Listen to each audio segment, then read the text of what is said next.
Where's the therapist? Michael, Shawn, and the Takeover Legends, where nothing's off limits. Free Agent Radio. Baby, tap in. Tap in. Tap in. Took a tap in. Good morning, ladies and gentlemen. It's Michael, Shawn, and the Takeover Legends. DJ Cam, Ghetto Celeb number 1. Jay Blizzy, Jay Black. I got to get y'all on my Instagram. Live. How's everybody doing on a hump day? Good. It's Wednesday. It's hump day, right? It's Wednesday. Yeah. Hump day.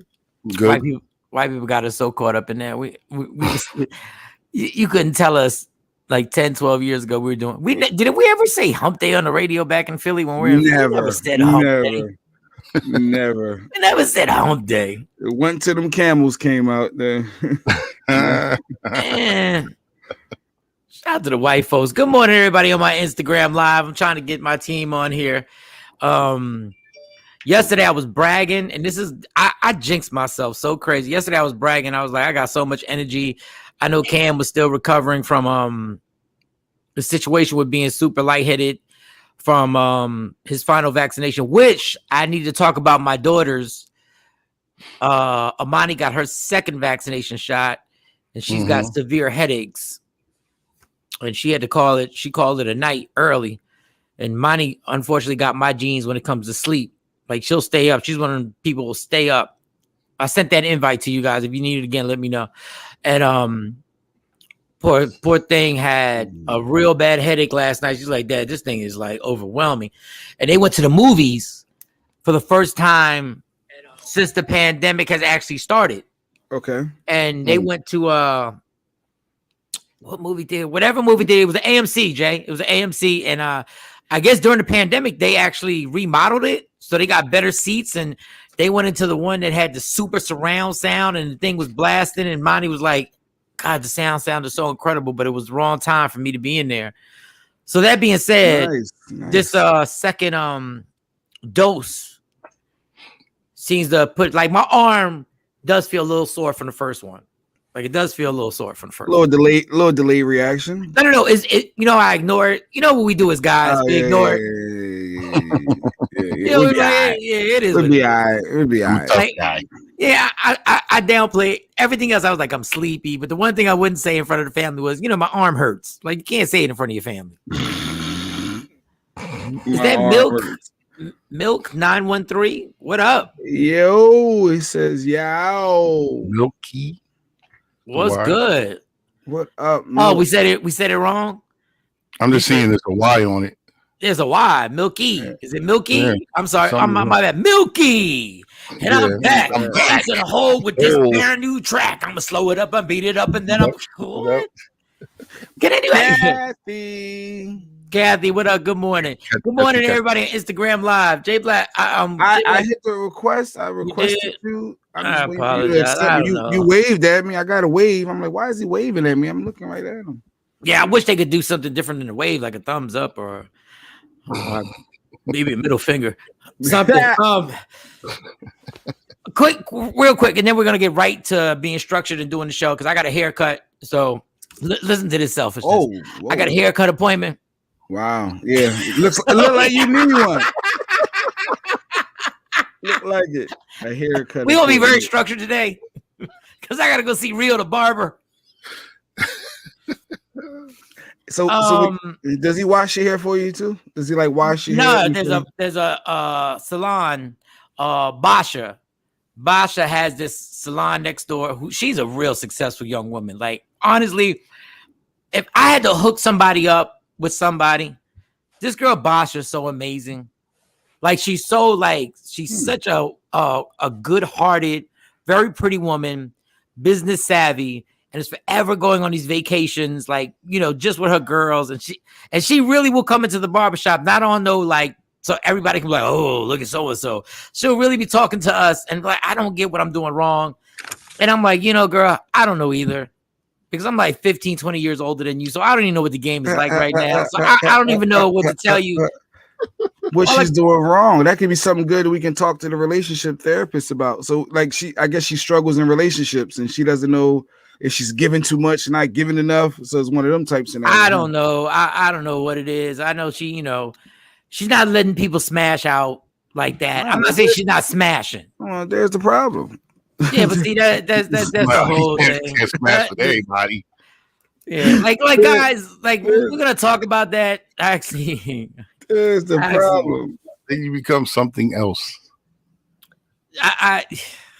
You're damned you're damned if you do, you're damned if you don't. Women, this is what I say. Coming to a guy, you have to get a guy. If you want advice from a guy, get it from a guy who's actually happily married and has no look on his eye like he would smash you out. Like and I don't know how to diagnose that because guys, I don't know. Like when Basha asked me, I go like, girl, keep doing what you're doing. You're successful. Don't change it. So Milky says she's too real. I see somebody said that's my type on IG. Somebody says she's gorgeous. I think I need to see what she look like. What celebrity? There you go. I just said to look in the eye. Did everybody turn down their iPhones? Everybody. That's the married guy. I need to say the happily married guy.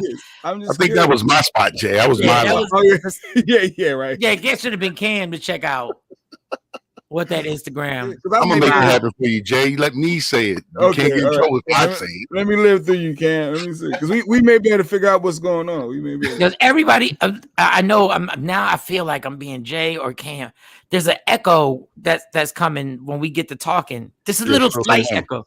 Real slim. I turned my TV, the phone down. Yeah, mine all the way down. Down. Like is your TV down? Yeah, like it's all the way. It's down to 0. Now it's gone. Okay, I don't know. It's just a tad bit. Oh, now it's fully gone. So yeah, she's like Basha, and I'm telling you, dog. When I tell you this woman is so, and I hate to call, I keep forgetting that she's a grown ass woman with her own business doing everything, and she's such a nice person that before the pandemic, my family was supposed to come down here, and Monty's really into makeup, and she had a lady all set up to do a live tutorial. Like she was like, no, I have somebody who does makeup. And I let her know my fiance, the whole crew, it was nothing, no ulterior motive. She was like, no, we should get her. Anyway, bottom line is that the girl she's financially good, smart woman, not the type that's going to bend over for cats and let them smash out.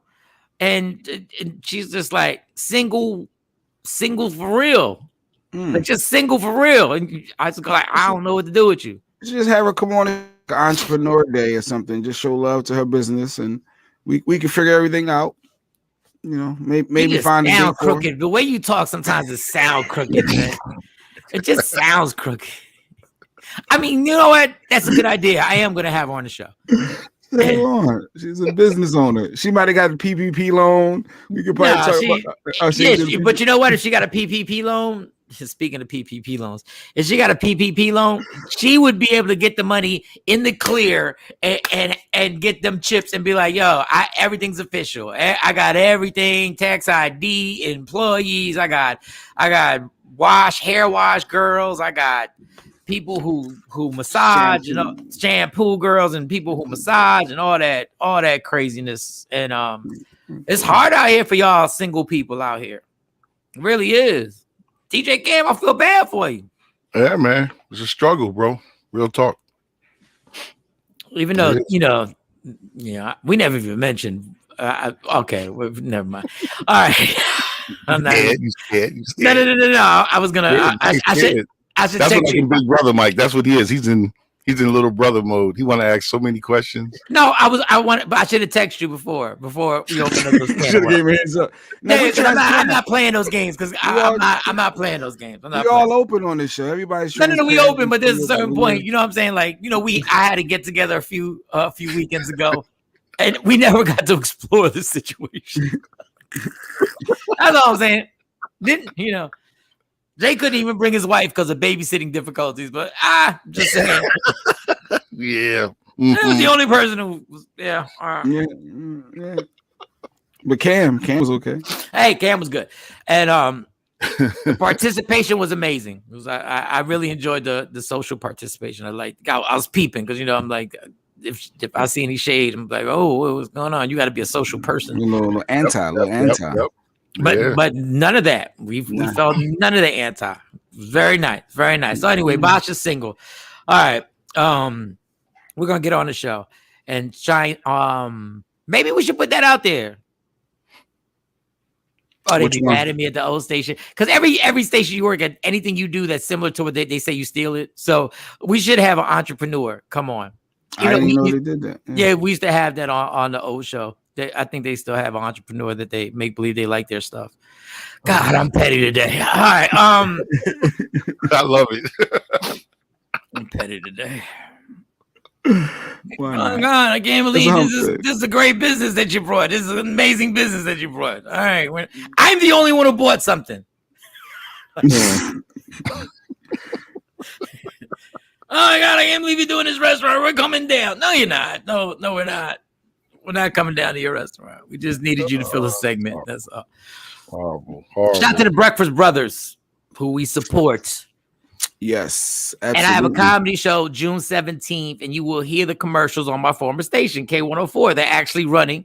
They're running overnights right now. So if you happen to be, working that third shift, you'll hear my voice on there. I'm sure they're having nice discussions.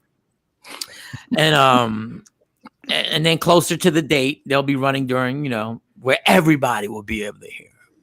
Nice. Oh, they're running on your old station? On the old station, June 17th. I voiced that. That's beautiful. Yeah. That's beautiful. No. Nobody heard my feelings. No, none of that. I just, I just try and take the higher road. I try to take the high road. There was a couple of shady stabs. I don't know. Oh, no. Because if I really want to take stabs, I could bring up, I could really let y'all know. But I'm not right now because I got my commercials running. Yeah. Smart. And if they want to buy tickets, in your link tree, so they can go to your bio on your IG page, click the link, take them right there to buy those tickets. And thank you. I don't know what this echo is, but thank you, Jay Black, because Jay Black updated my link tree, and it's up there. If you don't go to the link tree, it's 817-635-5555. And the show was June 17th. Arlington Improv. So I'm giving y'all good morning. I'm D Marie. Good morning. D Marie. And Emerald is up early. What up, mama? What's going on, Emerald? Also, if you ever guys, now listen, everybody on my IG Live, I tell y'all this. You can download Free Agent Radio and listen to everything. You got all three of us on here now, but sometimes you might miss some of the audio that we actually play. We got some audio today that we actually play, or get the Media Room 360 right there. You can see us on Media Room, all streaming channels, Roku, Apple, Amazon, YouTube, all that good stuff. And Michael Shawn and the Takeover Legends YouTube page. If you missed the show, you can go to Michael Shawn and the Takeover Legends YouTube page and check that out. All right, Jay. Cool. Hold on. Somebody said, I'm in LA now. Are you no longer with K104, Mike? Nope. But I do have a comedy show June 17th at the Arlington Improv. You're in LA, okay? You are what? Did you just get in the house? And if you did just get in the house, let's applaud being out all night. Let's applaud that right there. Let's applaud. My record drops May 21st. Jazz for Life. Emerald got an album dropping. Wait, nice. We might have to. Yeah. Why are you holding out? You should have been DM me yo, I need to promote. Shout to her. All the hearts. Nice. Ashley. Good morning, Ashley. Good morning. All right, Jay, let's get a little rundown of what we could be talking about or what we're going to talk about.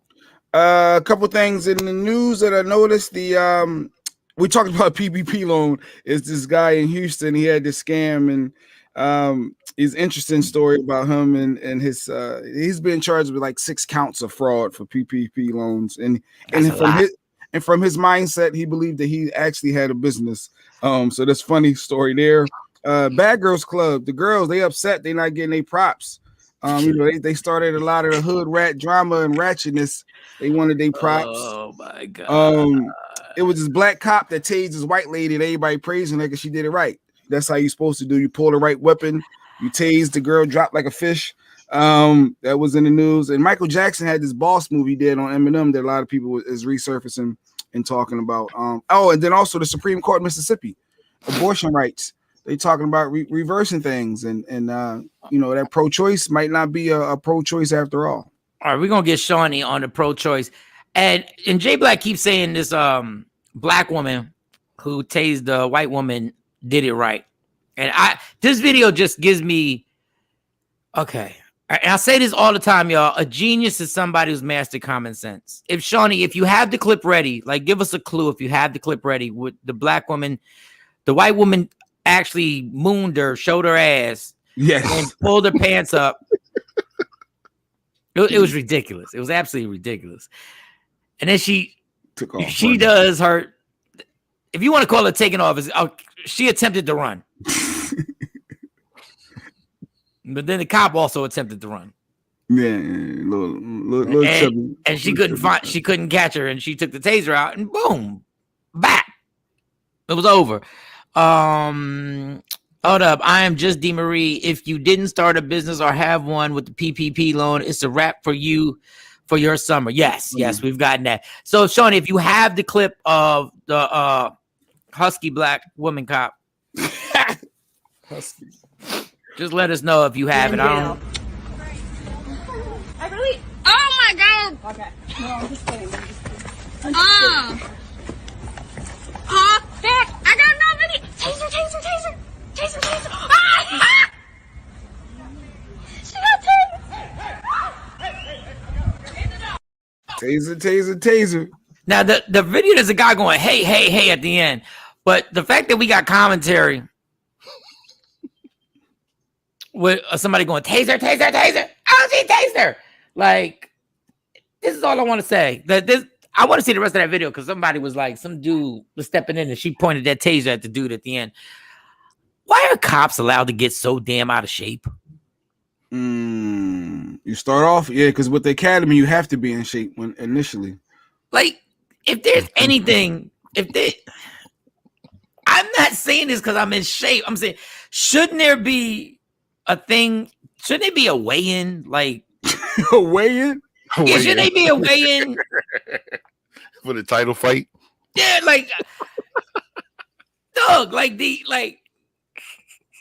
when I watch every Saturday night. Yeah, I mean, but seriously, isn't this a job that consists of you having like some type of athleticism? Like, you got to be in shape to be chasing people. Am I the only one? But they don't be chasing people no more. They pull out their gun. But I'm just saying, even with this, you're absolutely right. But that's my whole point. Like, even in a scuffle, like some of these cops be fat. And if I'm not saying all you got to do it, and you shouldn't do this, but if you reach for the gun and you get into a struggle, and you're not in shape. And all of a sudden you breathing heavy and he grabs it. Like, you should be in shape. Like, there should be a physical requirement. I've never seen, okay, maybe I'm wrong. I ain't never seen a fat fireman, but maybe I'm wrong. Maybe y'all seen a fat fireman. I ain't never seen, because them firemen gotta, a little different, they gotta pull the hose out. They gotta do a whole bunch, they gotta open hydrants and stuff like that. Their whole job is physical at all times. Yeah. Like she tased her because she couldn't catch her. She's out. She's getting away. And she knew it was about to be a wrap. And the girl said taser. And the girl was like, taser. And she sounded white. I hate the profile because I hate when people say certain people sound white. She just happened to me in that clip sound white. Can we play it again so we can see how ridiculously out of shape this cop was? in jail. I really. Oh my god. Okay. No, I'm just kidding. Heck,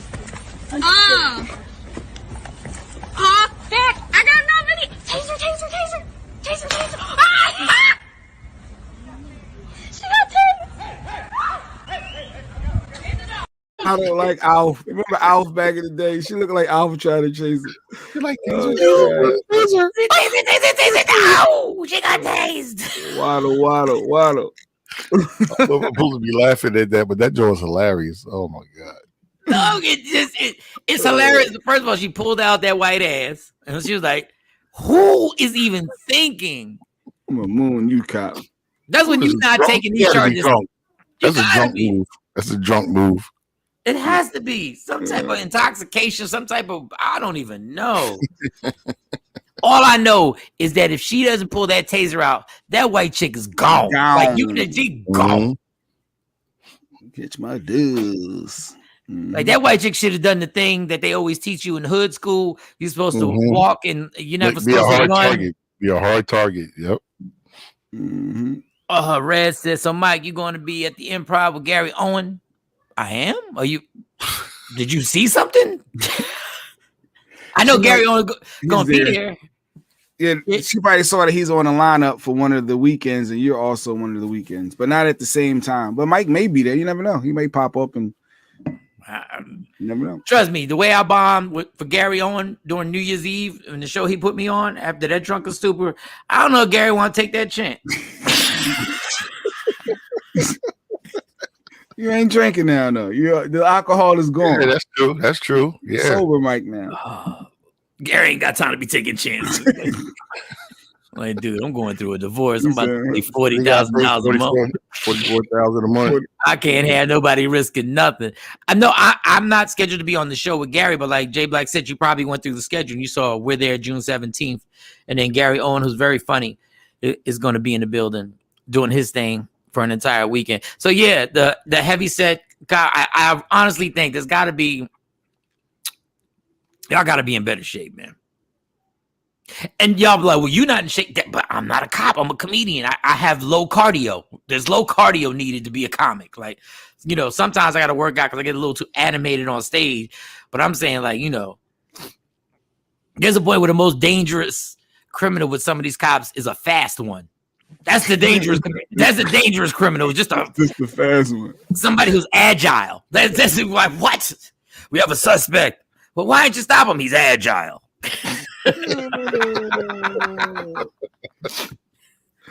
This bastard right here. I think he was on the football team in high school because he's gone. Somebody said they got the same coffee mug I got. I know I probably got this at the dollar store. This is the one thing I'll do coffee mugs at the dollar store. There you go. Don't buy condoms at the dollar store. Don't buy pregnancy tests at the dollar store. I don't know how y'all trust a pregnancy test from a dollar store. I don't know how y'all do that. I don't know. I think they do work the same from the Dollar Tree. Yeah, because I'm sure you peed in one before. What?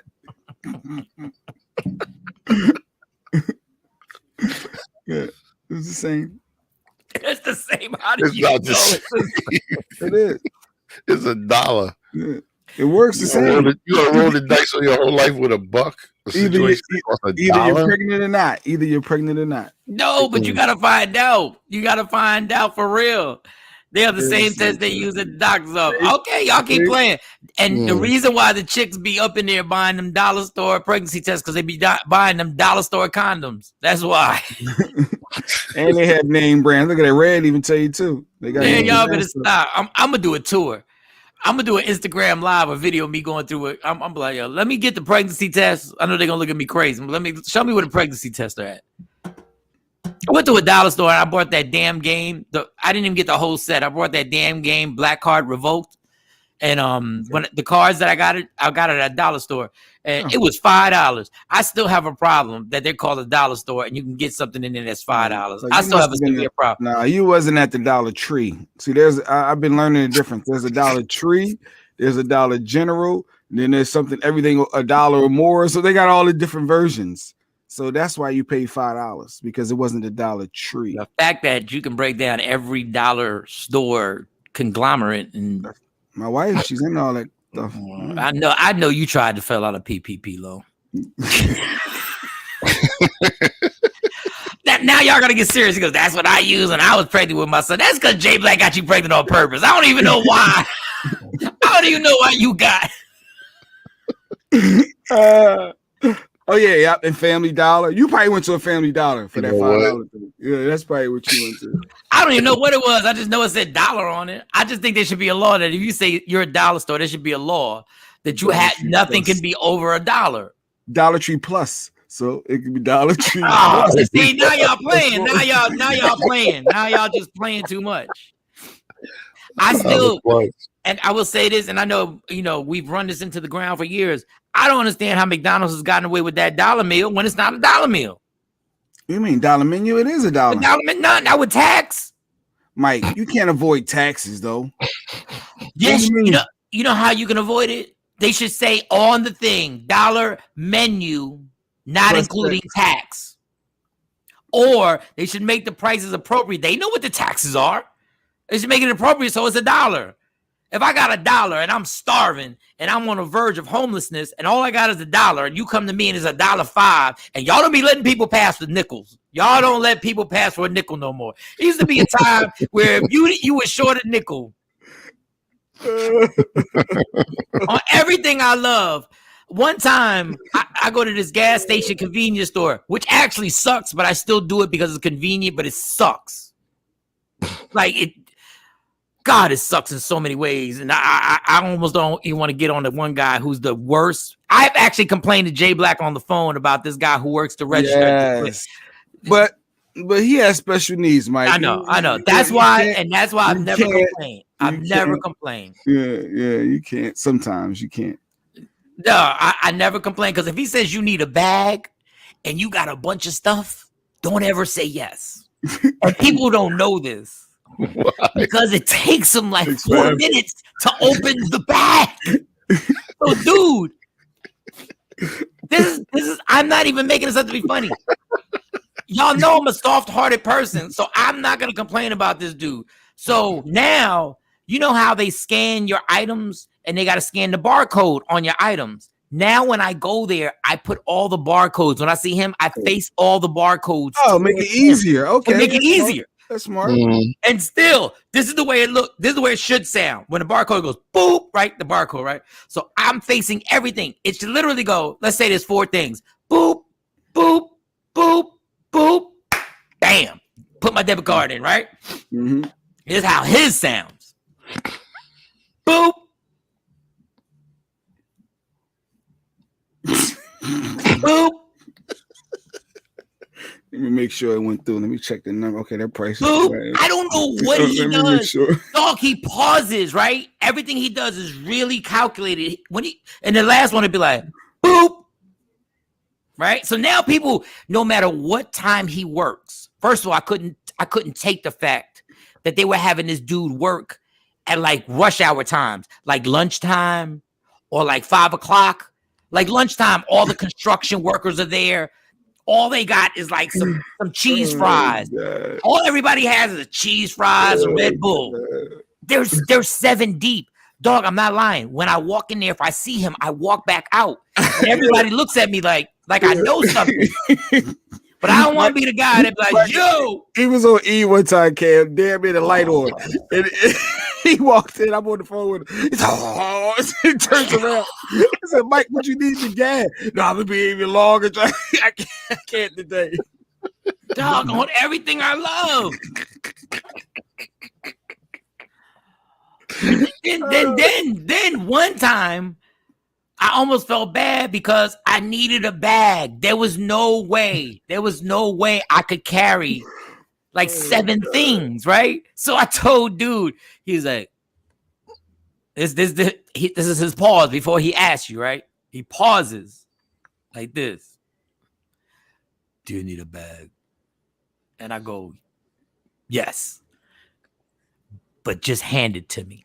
Right? That's all I said. I said, just hand me the bag, my dude. I said, no, just hand me the bag. And he gave me this look. Now, mind you, this is how long it took from him to hand me the bag. Now, mind you, they got the COVID screen in front of them, right? So he has to dip the bag under the little slot and give it to me. All right, so just give it to me. That's all I say. So this is how long it takes. 1 Mississippi, 2 Mississippi, 3 Mississippi. He's going under 4 Mississippi. 5. And at this point, you ready to snatch it. Give me the damn bag. And I don't want to snatch it because I got soft. And I go, thank you. Mike done left the change there before. Just keep the change. Just keep it. Whenever I pay with cash, I never pay with cash. But when I do, don't even start counting. I wish I would wait for you to count out some change. Oh, so the point was, I used to say the dollar menu. the point was they used to let you slide for a nickel. So I'm at this convenience store and there's a person in front of me, and literally the person is counting out the change. You ever see the person who's really got, it's like $3.15, and they're literally like 10, 20, and they got dimes and they got quarters, and well, that's $4 and then fives. Yeah. That'll make $5. So the dude was like a nickel short, and the cash register guy was like, can't do nothing. We done spent like 4 minutes watching him count it out, and now you're not gonna let him go for the nickel? Nah, I said, you got to be kidding me. I said, yo, I got it. I got the nickel. I got the nickel. So now the guy's like, he's putting the change. And like I said, it was like $4 or $5 or whatever it was. I was like, look, don't even take your money back. I will pay for his. Don't worry about it. Like, it's a nickel. I will pay the $4. Just go and let me stick my debit card. And now the register guy was mad. Like, he had an attitude, almost like, what? Like, he wanted to stick it to the dude. Like, what joy were you gonna get out of not giving him? It don't work that way. You got to complete that transaction. Not gonna short my register playing around with you, trying to give me a nickel after fact. Like, all of a sudden, you wanted to stick it to him so he can't get his Cheezettes and a Snickers bar. Like, that's how you stick something. Like, what type of miserable soul are you, dog? Oh God! But the dollar menu, it works as long as you got your 6 cent to the dollar if you're whatever state you're in, or 7 cent, whatever your taxes are. Yeah, man, they charging 10 cents for a bag here in LA. They said out there in LA, Cottis, I hope I'm saying Woods. He said they charging 10 cents. That's like what? Who charges for the bag out in Aldi's? Aldi's charge. Yeah, Aldi's. The first time they charged for the bag, they the first time I went in there and I had to laugh. They're like, we're gonna need something for the bag. I thought they were joking. I thought the register person was really being funny. I was like, yeah, you tripping? Just give me the bag. Are they looking at you like, nah, son? I need that 10 cent per bag. What? You can do paper. It's only 4 cents for the paper ones, but if you want the plastic ones with the handles, how are you charging people for a bag? If you're a grocery store or supermarket, that's part of your inventory. You have to. That's part of the thing. Nah, 20 years ago, they took it away. Nah, not 2021. Target. Somebody said Target charged for the bag too. I ain't no Target don't charge. Nah. Target. Nah, they don't. That's incredible. That's ridiculous. All right. Oh man! All right, give me another rundown on what other stuff. The PPP loan story. So it was a guy in Houston. And actually we got his image, and he's 6 counts of fraud, and he's like, no, I got a legit business. He's trying to fight it. Everybody on my IG live, just put the little thing up there so I can read this. I want y'all to tell me how crazy this sounds to y'all. Everybody on Free Agent Radio, Media Room 360. Put that damn image up, because when I read this, I died laughing, and then I realized how depressing it is that somebody actually stated this.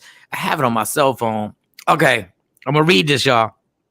So everybody on IG Live, Free Agent Radio, and if you want to call up 609-699-1386, and you can get in on the conversation. So this happened in Houston. It's on Houston Chronicle. It says, Houston man charged with 6 counts of PPP loan fraud claims he's innocent because selling his food stamps is considered a small business. Hey, entrepreneurship. Let me read that again for everybody Instagram Live. I just listen to this. A Houston man charged with 6 counts of PPP loan fraud claims he's innocent because selling his food stamps is considered a small business. Now, people,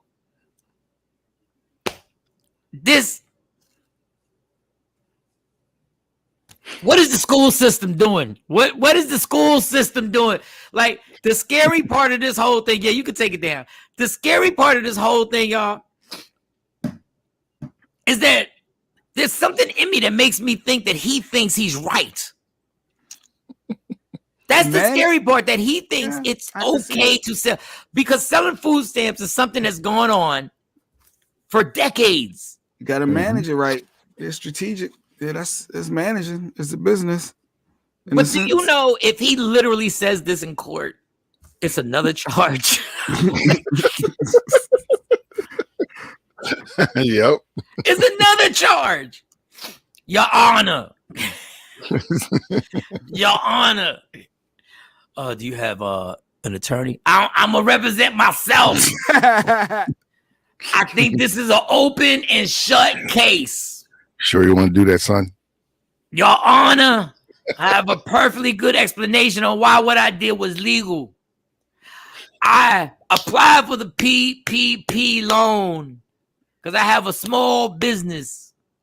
It's called selling my food stamps. What? 60-40 split, Your Honor. It was a business. Your Honor, what do you mean? You've now. What do you mean, Your Honor? That you're now hitting me with another charge, young man. Young man, it is illegal to sell your food. It's like sometimes, look, I love us. I love being Hispanic. I love black people. But it's like people will have illegal daycare centers and literally have it going on for so long that when they come in, they really act like, what are you talking about? Had this daycare center for 15 years. What do you mean? Under the table. You've been breaking the law for 15 years. Like you've been getting away with it. Oh, selling his girls' food stamps. Oh, man. Listen, man. These people. Stacey Mitchell, she put a comment. As a banker, it is sad to see dudes that look like him are coming in by the dozen to get money dropped in their accounts, knowing damn well they ain't got no business. Sad, but the giving it to them, I guess that's what you meant to say. Got to, yes, their bread. You got to. You gotta. Jeez, my God. We can all use a good food stamp deal though. Like we all been there before, right? We all maybe some still actively. You know?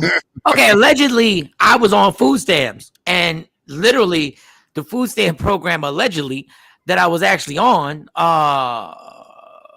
the food was abundant.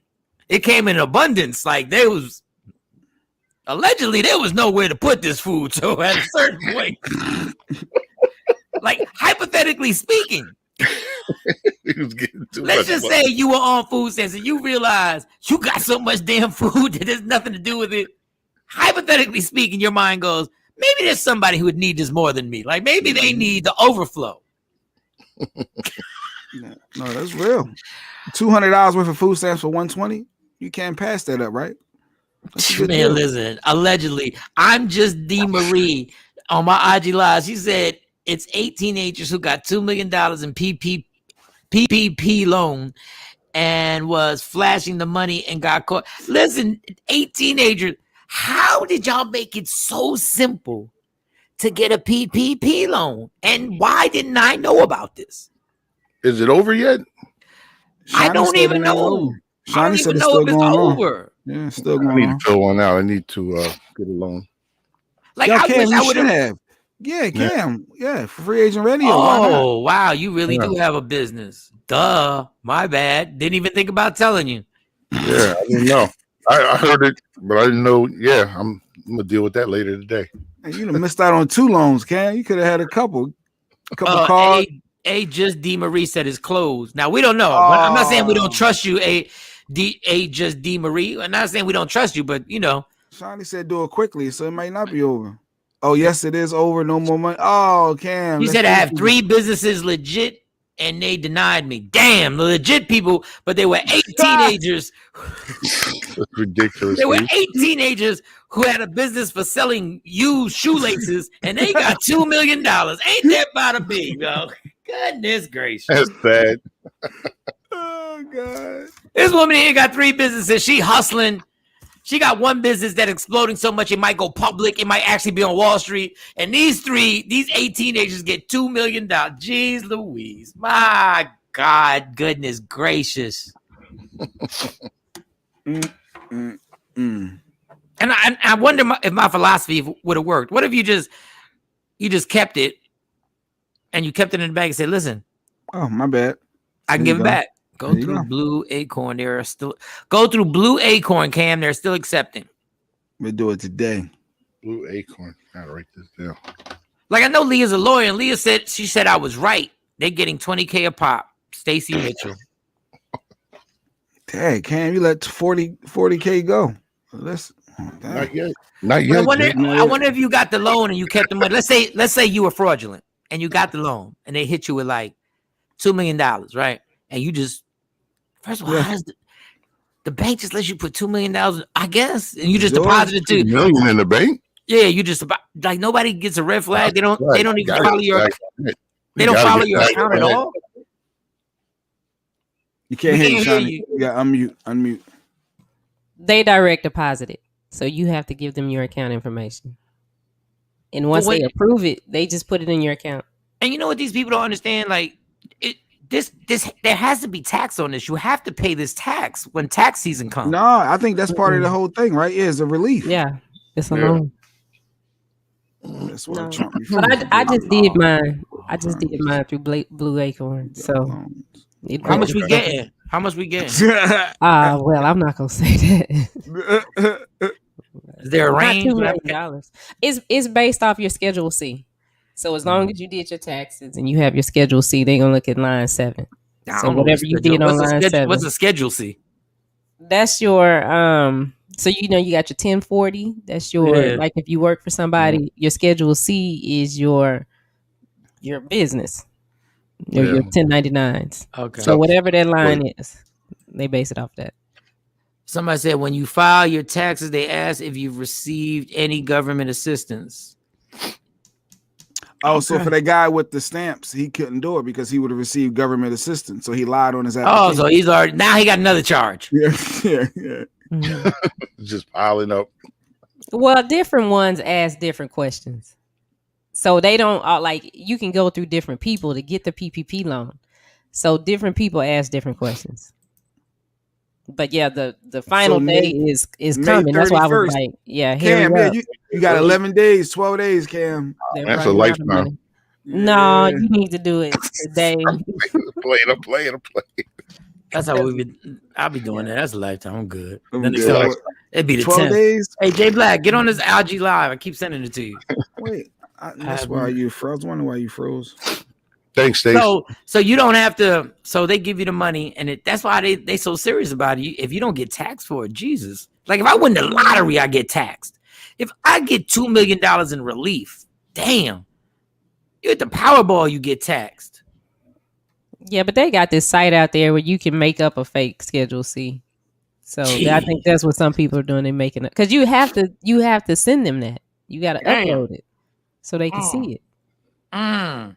And some you might have to do like 2019 and 2020. Woo-wee. Shout out to Frankie Johnson on. He said, "What up, Jay Black?" He said, "What up to us on my IG Live." Damn. All right, this PPP loan is becoming a trap. Let me tell you something. Glad I ain't get involved in it. Somebody did say I could have made money because of all the money I lost from comedy during the pandemic. Absolutely, it's a small business. Yes, but it wasn't a PPP loan. It was something.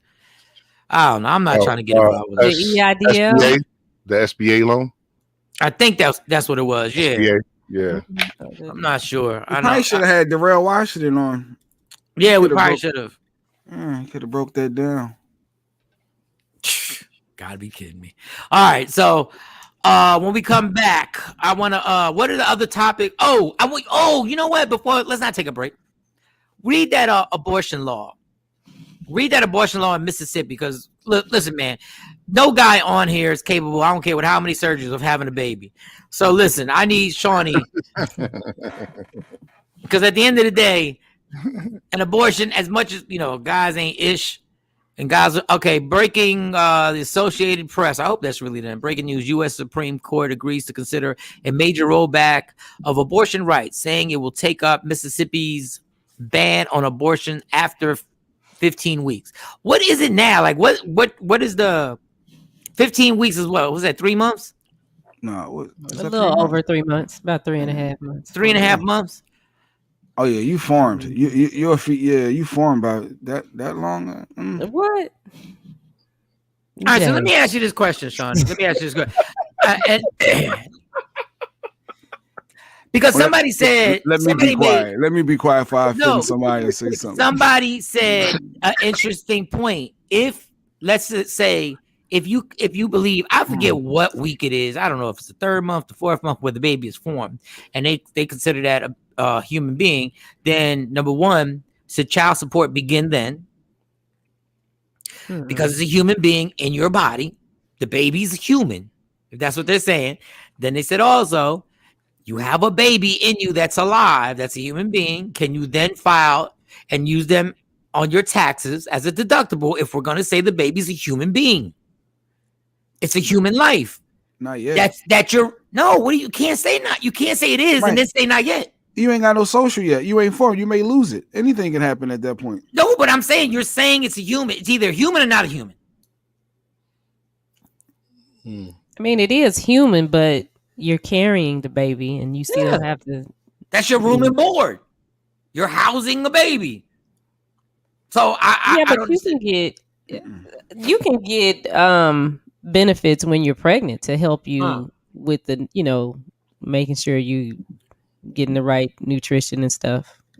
If you're in a certain financial bracket. So I want to ask you this. Now we're not taking rape. We'll take rape of any form, whatever happened, whatever. Take that out of it.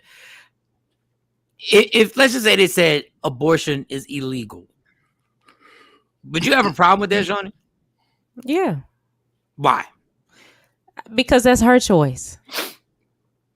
That's her decision if she wants to do that. I mean, if that's illegal, then they need to get rid of the what is it, the morning after pill? Yeah, I mean, but the morning after pill happens way before. That's the morning after. So nothing has been formed. Yeah, within 72 hours. As long as you do it within 72 hours. Same thing. Do you agree with after 15 weeks, it should be a wrap if there's a heartbeat? I think that depends on the woman, because you don't know what's going on. I mean, if she, let's say she ends up having a miscarriage, they have to do a DNC anyway. It's the same procedure. They just call it something. No, I get it, but there's not a miscarriage. The baby's healthy. The doctor says the baby's healthy. Do you think there's a certain amount of time where they should be a cutoff where you should not be able to have an abortion? I think that depends on the person. No, but we can't just depend on the person. We can't just have everybody decide when is their time. There does have to be a cutoff. I mean, me personally, would I do it? I wouldn't. Right. Unless they came to me and said, well, it's either you or the baby. You might, it might be some issues. Now that's another situation. But if there's facial features, I wouldn't be able to do No, I'm asking that. No, I'm not saying you would. I'm just saying as a general.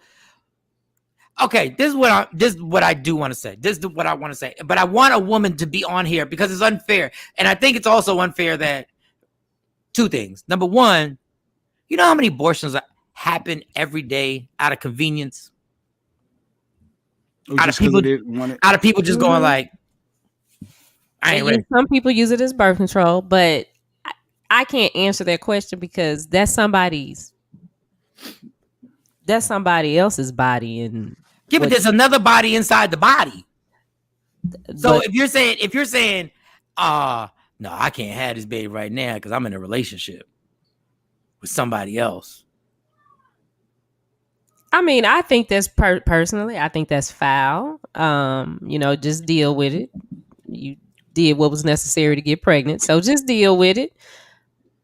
I wouldn't do it, but I don't want to be the person to say to another woman, you can't do that with your body. That's where I have a problem. That's why it's hard for me to answer it, because it's too many rules on us of what we can and can't do. And if that's what she wants to do, that's between her and God. I ain't got nothing to do with that. I have had so many different views on this through my life, through going on in my life, and I've been like, hey, a woman should decide, But when you're making a decision like that, there has to be some type of regulation on it. No, how? We not animals. Because I know in North Jersey, you could literally get one at 5 months. Some people do that if they know that there's going to be birth defects, or if I'm saying there was no birth defects. I'm saying 5 months. I decided me and him broke up. Like there has to be some type of responsibility where we got to start realizing there is a point where we're like, this baby is really a human being right now. Yeah, but do you want that human being? If the person really doesn't want the baby, do you really want that person to have the baby? And then, that was always my thought with that portion of You it. know, because that's a whole nother can of worms. I don't agree with it. You know, I don't. I think that, you know, whatever age, even if it's your daughter that's 14 and she ends up pregnant, hey, just let the baby be born. It's not the baby's fault, but some people do that. Thank you, because my thing is, y'all get to decide, but the father don't get to decide. That's me and my wife had that debate all the time. Like the father, y'all like this. You when no, I'm not ready to have a baby. Well, you should have thought of that when you ran up in me. Yeah, but are y'all really gonna take the baby and raise the baby? You looking at somebody who did? Like let's keep it a buck. Like y'all get a lot. Y'all like I understand that the world ain't fair when women deal with everything. This world is a harder world for women, especially to the 10th power when you're a black woman. Yes, but in this case, when it comes to a baby, I listen. 5 months, 6. I'm just saying. As much as y'all want to take this thing and go like it's my body, there has to be some regulation on this. There has to be. Then it should be some regulation on the other side too. You know, 5-6 months, the dad shouldn't be able to skip out on me. Well, that's why Negroes is in jail. But at 5-6 months, nothing is going to happen to him if he decides, oh, hey, I don't want to do this. Nothing happens. But if I'm 5-6 months and I say, well, you know what? I want to get an abortion because the dad is not going to be in the life. He skipped out on me. Now I got a red scarlet. A red scarlet, you could have had LeBron. I mean, LeBron's mom could have done this. Yeah, but still, the dad could have had that too. But there's like that's what I'm saying. It's always the women that have done something wrong. There's always we get all the heat, and at the end of the day, I mean, it's the woman's body. That's like me telling you, oh well, they should regulate how many times you can have sex in a month. Well, and if you go over that, then it's I mean, my thing is this is a life. Like sometimes we want to simplify this. You're making a decision about another life. Listen, I think there should be. I am pro-choice because I don't have a vagina, so I don't get into the. But I think to say that there shouldn't be. Well, I didn't say you said it, but I said certain people like there has to be some type of law because if not, there's already a law that at certain months you can't have it. So 15 weeks, I think, is appropriate. I don't even know if that's appropriate. That's the wrong word. I don't even know. But I'm just saying, just think of the concept. Somebody developed this concept way before that had nothing to do with rape, had nothing to do with what's it when the baby the baby's sick. You said it. Birth defects. Birth defects. Like this is way before somebody developed this. And if you just think it on a basic realm, if you just think about it, it's kind of crazy that somebody was like, well, if you don't want to have the baby. But this it's kind of a primitive concept. But if we allow them to make a decision and make a law that says a woman can't have an abortion if X, Y, and Z, that opens the door to make other laws on us. No, you're absolutely right. And so that's why it's the woman's choice, and she has to deal with that. That whatever that ramification is, it comes back. Whatever that karma is, it's gonna come back. She has to deal with that. But I don't think that's the government's job to tell me. So they can regulate your driver's license, and they can regulate how much you pay in taxes. They can regulate when you get how you get a gun, if you get a gun. Shout to Cortez Woods. Thank you for checking out the show. I know you in LA, so you got to be tired. You must have came home and just whatever you was doing. But another perspective is, say if the father is saying, "Hey, I don't want it. I know I can't afford this. I know it's going to put me in situations that I just can't live with." Change it different. How about if the father wants it? No, I'm looking at it from the ones that don't. No. Because you're This is- forcing no, them to now have that child support. You're forcing them to put I'm not being with you. I don't want this. And then you still gonna say, well, no, I'm gonna have it. Now you're putting that man in a bad situation that he know. But that's all about money. And I get it, and that's a valid opinion. Flip it and say, I want to have the child.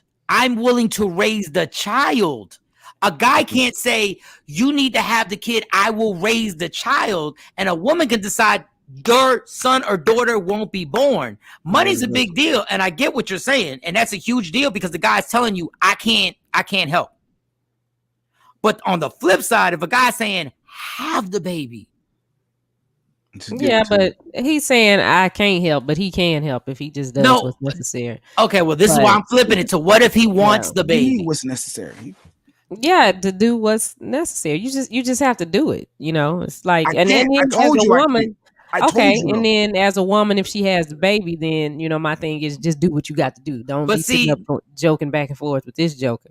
But this is why I didn't want to get into that aspect, because it's the typical I'm telling you I don't have the money and you're telling me just do what you have to do. You're gonna have to figure a way out. How about on the flip side, if the guy says I can take care of the baby? Well, you just gotta trust. If you trust that, then go. But again, if a woman is wanting to have an abortion, sometimes it is selfish. Sometimes there are selfish reasons. They just don't want to do it because full of it. Mess it up. Watching the kids. You're not going to allow that man just to watch the kids. You're going to be all up in the help, pot. That's that full of it. No, you that don't want the help. money. No, you want the money. Help. Get out of here with can you just watch the kids and that'll make you happy? Get out of here. Helps. Man. Yes, that helps a lot. Can you take them to track practice? Can you get them to all of their activities? But this is my thing. That aspect of it is one thing, because at the end of the day, let's say the guy doesn't want the child. A high percentage of the guys, when the child is born, a respectable person is going to love this blessing and be like, wow, I don't know how I'm going to do it, but you're going to be able to hold this baby. Yeah, I'm not. That's not my situation. So let me be clear on that. That's not my situation. All the other three guys, but this is what I'm saying when we get clumped in. Y'all can't clump everybody in because all three guys on this board have taken care of their kids and love their kids. That's why I'm taking it to the other side. At least the guy, let's say the guy gets to hold the baby and a blessing is born. Let's say he doesn't even do his part. He don't do his part. You have this blessing and you got to struggle, but you have this baby smiling at you, and you have this child that grows up and you celebrate birthdays. I'm saying do the flip, where the guy said, have the baby. I will do my part. We'll be fine. And you're the final decision that says no.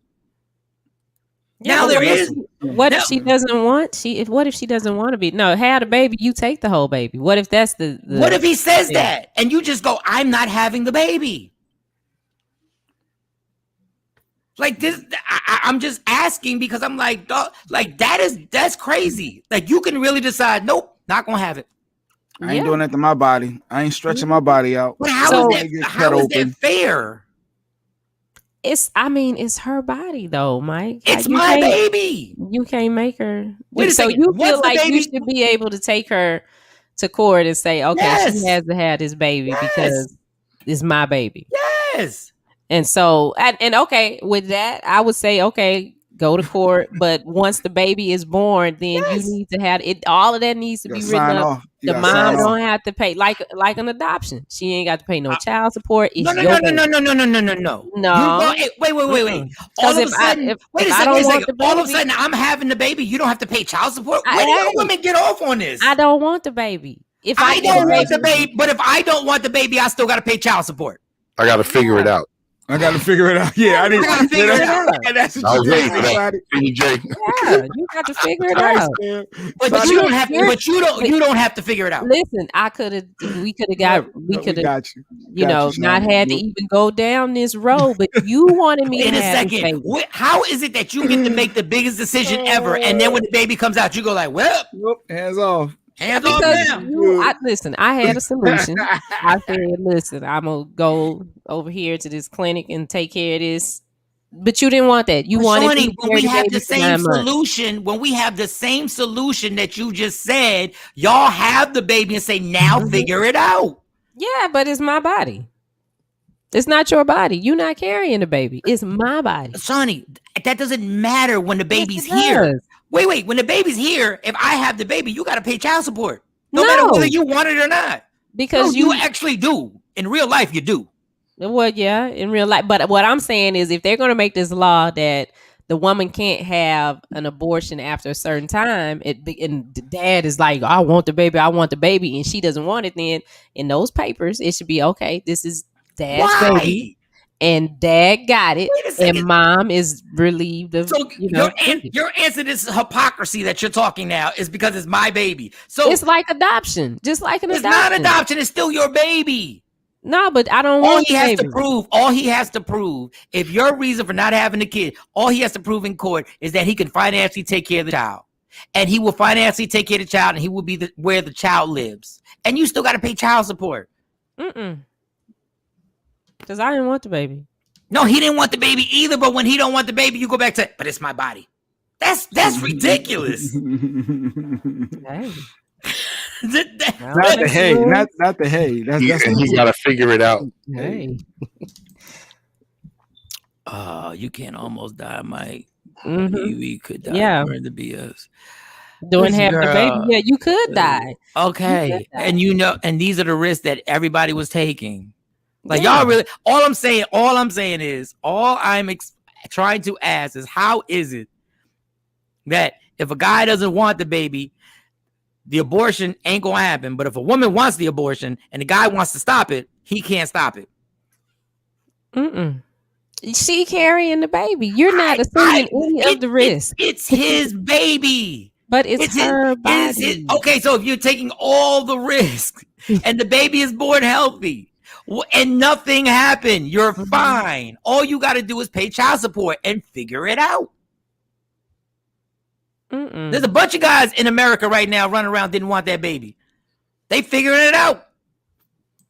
This is not to you, Shawnee. This is not to you, Shawnee. This is the thing of, and I believe women should get paid as much as men. I believe women should have the every opportunity that a man has. I believe that if a woman says I can do anything a man can do, fine. But don't pick and choose when you want to be equals. Don't pick and choose when y'all want to be equals. But they're still not equal in this situation. Because you can't carry a baby. But I understand it. But you want to be everything a man does. You can't then hold that, well, I'm carrying the baby. Okay, it's my baby. And if I tell you different, you'll be like, if I try and skip, you'll be like, hey, this is your baby. You'll be just like this. This is your baby. You can't just leave. This is your baby. And then when you want to have an abortion, and then I go, yeah, have the baby. You go, yeah, but it's my body. What the is that? Mike with all the hearts. Hearts. What is all that? I mean, Mike is different though. Mike is different because you are. That's the response. But he's not a scumbag, so it's, and I different. Get it, but he's like, I want the baby, which is cool, but I mean sometimes they just don't want to have a baby for whatever reason. Y'all, and I'm sorry for your experience, Shawnee. I'm sorry, but it's just that. Oh no, my experience was great. Let me be clear. I didn't have none of those problems, none of those issues. We lost our first baby, and they did it, and that's when I was like, "Oh, they did an abortion on me to take this baby out. What the world is going on?" Ooh. And I think I was about I was like 13 weeks when we lost the baby, but that ain't my situation. Right. Issues at all. So Tasha said her comment was, child support laws are biased towards men. My father never was able to get assistance or child support. They laughed at him when asking. Yeah, that let me tell you something. But once again, I can bring a whole bunch of personal stories up, and I'm not gonna lump all mothers in my personal stories. It's something where all men get lumped in. And the funny thing is, even at the radio station I worked at, every man there was taking care of their kids and in their kids' life, no matter how many kids they had. But everybody gets lumped, like every father gets lumped into this trifling ass dad syndrome. But then, it's like trying to lump every chicken to being a hoe. Y'all will fight that to the death. Don't lump me in with these chicks. Don't lump me. But it's so like I did a morning show over there for 8 years. If I had to hear one more time about trifling dads, but yet the engineer was a great father. As much as I didn't appreciate a certain person, he was a great father. He was a father. The radio personalities were fathers. The engineer that sent all the stuff out for the social media and all the stuff. I'm talking about 1, 2, 3, 4, 5, 6, 7, like 8 dudes who worked there. Everybody was in their father's lives. But we constantly had to hear the one story about the one friend whose baby father wasn't ish. We constantly had to hear this story. Every time it came to, well, I know because my best friend, it wasn't even you. You got a whole bunch of people. You got a whole bunch of people right here taking care of their kids, doing what they have to do, and we got to hear about your best friend.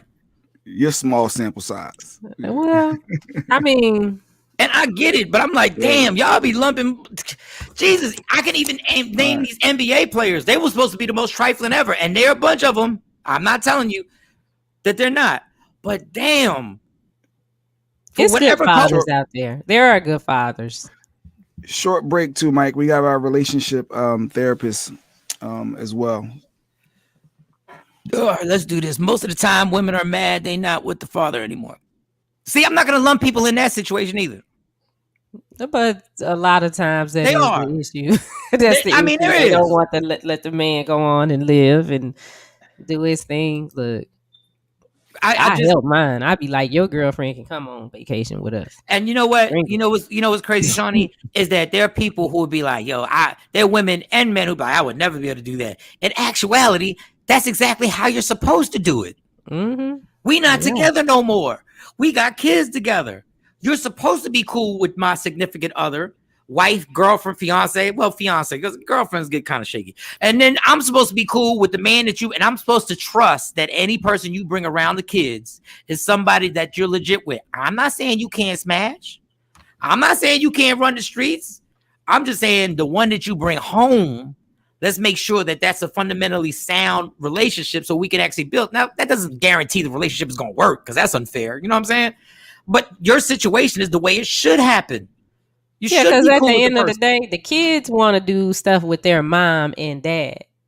They want their mom and dad there. So mom and dad needs to be there and just, But you know how many petty people we got out here who are so effing jealous and like, no, we'll have a birthday party for her here, and then they can have a birthday party for her there, or we can do this over here. And what is the problem? Why can't we just get along and bring the birthday party together? It could be at your house, my house. It could be at a place. We could do it at wherever, and we just hang out. All we're doing is spending 2 hours together, and we might take some pictures. And yes, the kid might be in the middle. And her mom will be on one side and the dad will be on the other side. Mom and dad. Like my kids they have a picture of me and their dad up in their room. When they go stay with their dad, guess what? They put the picture of me and their dad up. Now that's them. When my stepsons would come, they had pictures of their mom in their room. That's their mama. What you gonna do? They love their mama. They supposed to love their mama. They have to respect their mom in my house anyway. So, all right, we'll take a break. We'll come back. What's the name of the doctor? I'm sorry, Jay Black. What's the name of the therapist? Tashina Reader. Dr. Tashina Reader. This should be absolutely amazing. We're gonna do relationship. We're gonna have a relationship therapist. I don't even know if I want to play with this doctor right now. I don't even know if I want to bring up Jay Black's habits. I think I'm gonna leave. Oh no, not me. This is for the listeners, the viewers. I don't even know if we should bring up their phone check. I don't even know. I think we should leave that out. You can ask about that. Yeah. I think we should leave that alone. No, that part is because you're in a good mood today. I don't need to mess nothing. No. You were silent dwarf yesterday. You wasn't sleepy dwarf. Angry. You was just silent dwarf yesterday.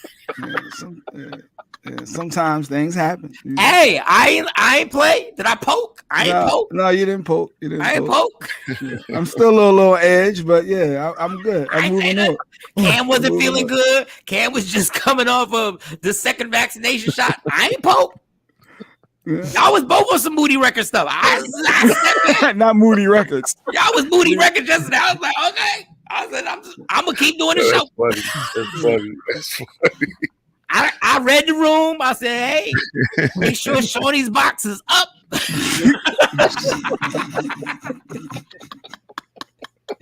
Man, right. That's funny. I don't want no smoke. Sometimes people just in what they in, and I promise you, I will have one of them days on here. If I haven't had already, I will have one of them days on here, and just leave me alone. I ain't want to be bothered. I ain't want to be bothered. Just, But it would have been funny if we would have asked what that argument was about. But I said I'm not. nah. A lot was going to come with that. So there was going to be a lot of a good radio fire coming out. But yeah, so you got questions, you know the number 609-699-1386. 609-699-1386.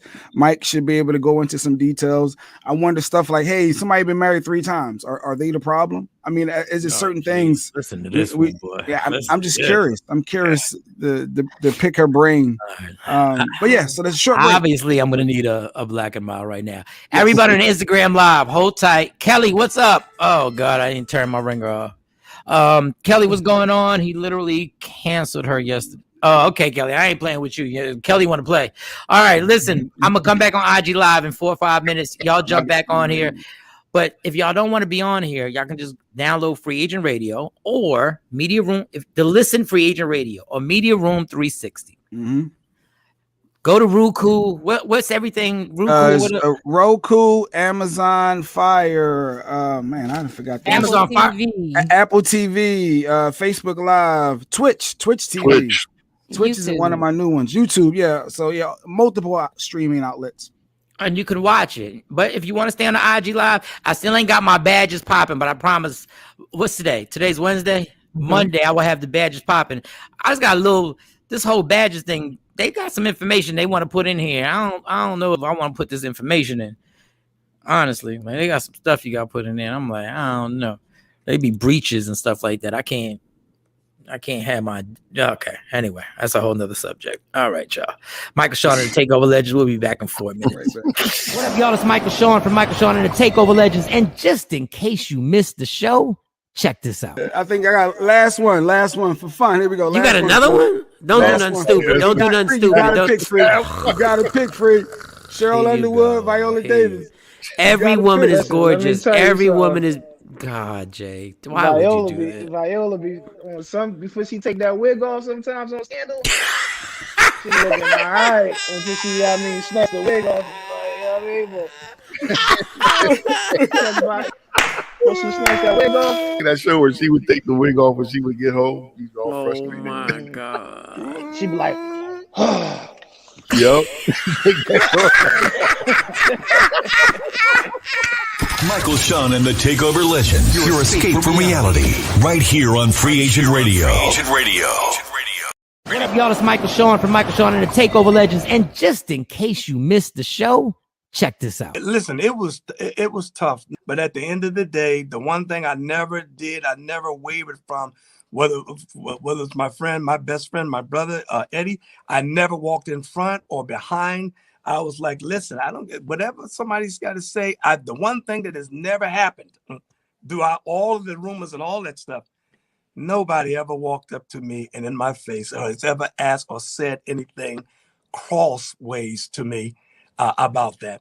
They would all talk behind, but I always said a real man can come. And I've always said, if you come here in front of me talking that, and I said, if you walk away on 2 feet, I'll be whatever you want me to be.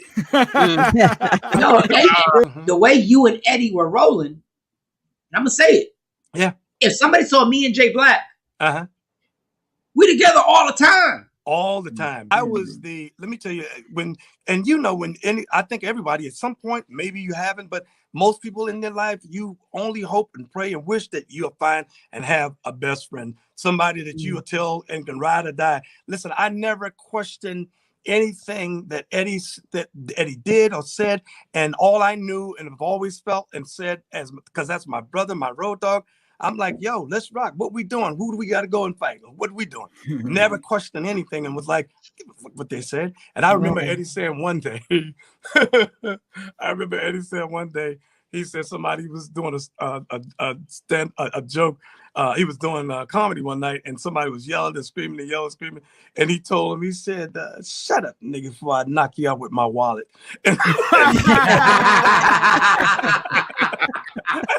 Michael Shawn and the Takeover Legends. Your escape from reality. Right here on Free Agent Radio. Free Agent Radio.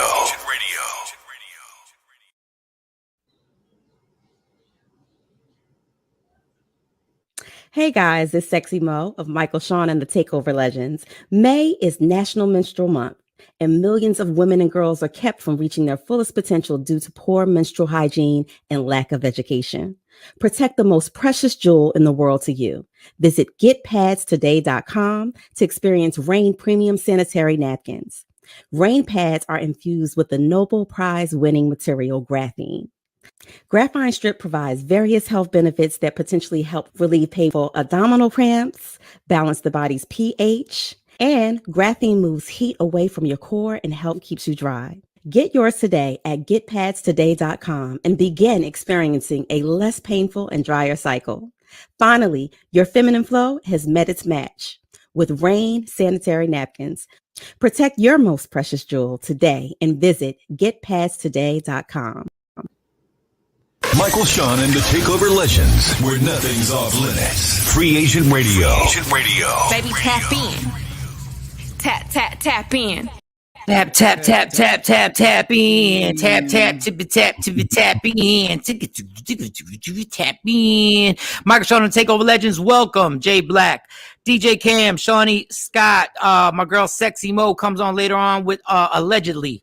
This gives you all the entertainment news. I was anti it, but we ain't had no choice. Now, because I wanted Mo on the show regardless. Like, Mo is a Takeover Legend. It has nothing to do with that. But, God, entertainment news just annoys me.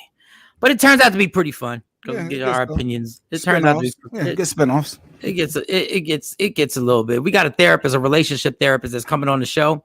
And this is going to be fun, y'all, because Jay Black's views and opinions on relationships are so much different. And I need him to be honest on this. I need him to stand tall and stand strong.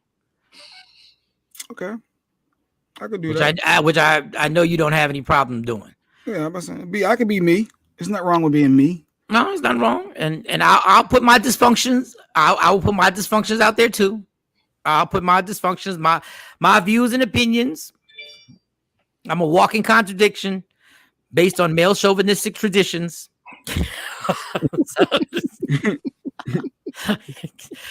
Good morning. Who is Celine T.A. Potts? Good morning. Well, thank you for joining us. You can always download Free Agent Radio and listen to the show. I got Cam on here. That's DJ Cam right there on my IG Live. Jay Black, I sent the joint to you. So get on that. What's some more of the topics that we can run off real quick before we get to the therapist in 10 minutes? No, she's on now. No, she's waiting right now. Oh, she's on now? I thought it was the 30. I was wondering why you were stalling. No, it was 8. We good. Oh, well, let's Jay Black, do the introduction. We're late. Yeah, we're actually late. Yeah, I apologize very much. Go ahead. No, like Mike says, relationship expert, therapist, doctor. I like because when you work hard for that title. Yeah, I wish I could be a doctor. God, Doctor Tashina Reader. So welcome to the show, Tashina. Tashina Reader.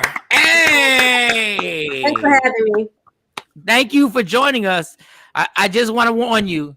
Some of the opinions or views that we may have, you may look at us crazy, but just God knows our heart. God knows our heart. That's important. That is absolutely important.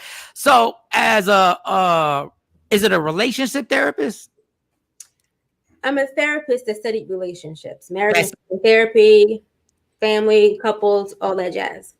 Okay, so off the top, what are one of the biggest issues when you're dealing with couples or individuals? I don't know if you bring the couples together or you just deal individually and go. Because just to give you a quick history, my ex-wife, we went to a therapist, and I knew I was in trouble because after we did like 2 sessions, she was like, "I'm gonna need to talk to you by yourself." And I knew at that moment, I said, this is a problem. I see I must be the problem in this relationship. So she basically kept me after school, and we had to have extra sessions. Obviously, we're divorced, so she didn't work, we didn't work, nothing worked. So what is it? Yeah, we spent that money. Jesus, my God. When I tell you how we found this therapist, she was very nice too. But what are the issues, the major issues that you see in couples right now? Well, you know what? Let me piggyback off what you just mentioned, that she pulled you out the office as the individual. Mhm. And the reason why I'm starting there is because in any relationships, we're two individual people, right? And we come in with our baggage, our morals, our values, our traumas, our unresolved issues, trying to make it work, right? So we come together as one with all this stuff already in the mix. Yes. And so when we talk about what happens and what I guess suffers oftentimes is communication. We don't know how to communicate. And often we weren't taught how to effectively communicate and to listen. We can talk, but we're not listening. And oftentimes we have to do both. I think I see that a lot in any relationships, friendships, partnerships, marriage, any types of relationship. We don't communicate effectively. We're not taught how to. Okay, Doc, let me be very honest with you. This is my problem that I have with communication. And I haven't figured this out yet. Mm-hmm. I will have the best intentions on communicating my feelings, right? And they always seem to come out wrong. And my point is my point, and but for some reason, I cannot communicate my feelings without it turning into something. Like, I will practice before I say it.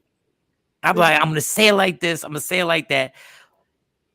Always turns bad. And I kind of know it has to be me. It always turns bad.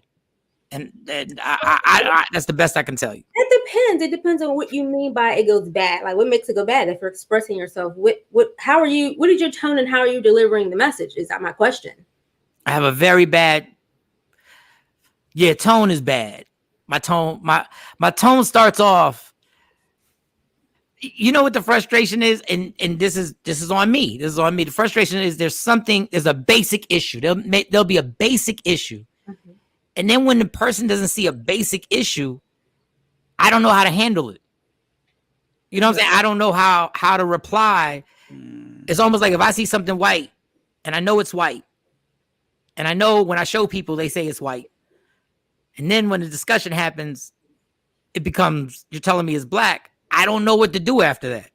And I know that's my issue. That's not her issue. That's my issue. Right.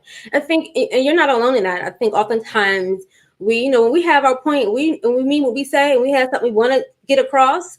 Sometimes we are not open to other perspectives because we're not here. Well, I know what I said. I know what I'm experiencing. And that's it. Well, we also have to hit the other person's perspective because they're also experiencing that maybe the question that you're asking in a different way. Right. So being open to the different perspective and say, okay, I hear what you're saying, but this is, and further explain your point. Now, if you're getting upset because you can't hear, this is for anybody. If we're getting upset when we can't hear the other person's perspective, you might ask yourself, why are you getting so worked up? Why are we getting so worked up about this point? Because we don't think they hear us. Maybe we're not hearing them. It's not to say that they don't get you. Right. What is it that's really pushing our buttons? Because then at that point, it exceeds your point. Then you need to ask yourself, what's really underneath this? What am I not feeling heard? That can be the underpinning of the tone that we give.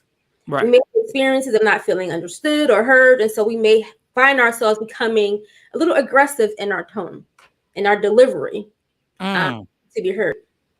Yeah. It happens for men and women. Because, we're individuals bringing in our life experiences, things that we're not even aware of that's manifesting into our relationships. Yeah, and and I never thought. See, as guys, and this is a bad training that we've had. We've never been able to just tell somebody, I just feel misunderstood. Like, guys aren't able to just go out and say, I just don't feel like I'm understood. Like, I don't think you're getting my point. And then it just turns into a back and forth. And sometimes and then another bad thing is, and I think I shouldn't speak for all the men on the panel because they don't all do this. This is something I do. Sometimes you just hold things in for so long that almost when it comes out, as much as you want to keep your tone correctly, your frustration has been held in. And that, once again, I made the choice to tuck it all in.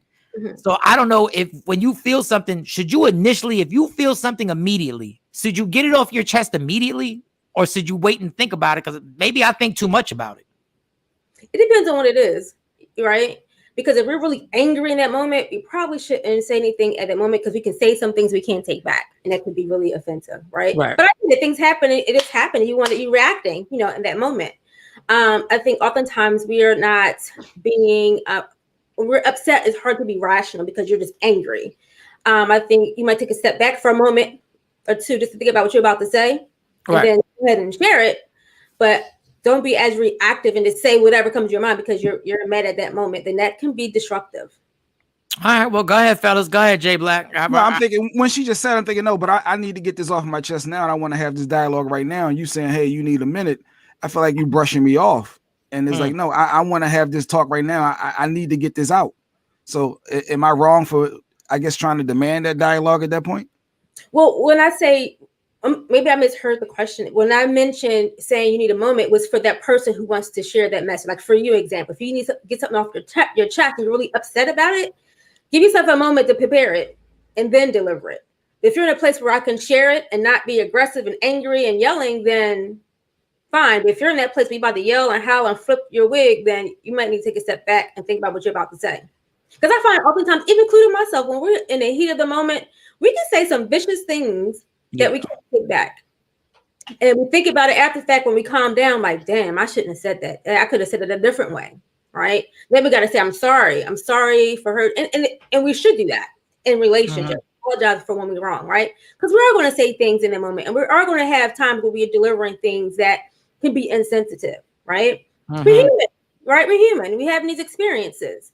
But I think we have to be mindful also and being aware and being in tune with yourself, like how your style of communication. Right. And just because you said I'm sorry, do I have to accept that? I may not want to accept that sorry. I mean, it all depends on what the situation is. But if you're in a relationship, you're trying to make things work. I mean, there's room for growth on both ends. And so if someone's extending an apology, you may be upset, but hear them and accept it for what it is. But the thing about sorry, we can say sorry as much as we want, but if there's no change in behavior, then what are you sorry for?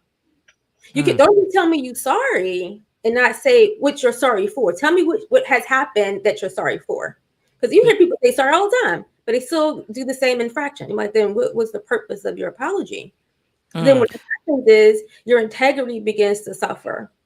People will not trust or believe what you say because you're always saying you're sorry. So for those on IG Live, I tried to tell you, I have 3 people on my IG Live. For those saying you can't hear a therapist, this is why I'm telling you to download Free Agent Radio, the app, and you can listen to it. It's absolutely free.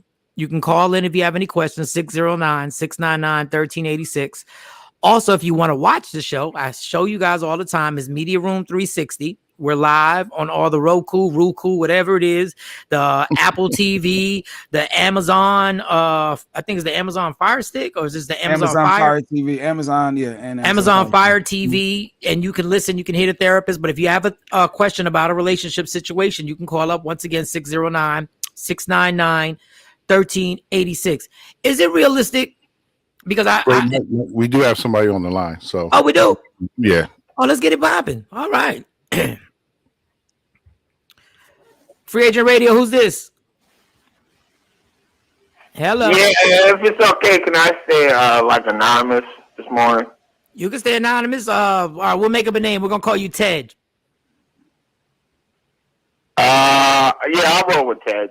I thought you was really about to be like, I don't like Ted.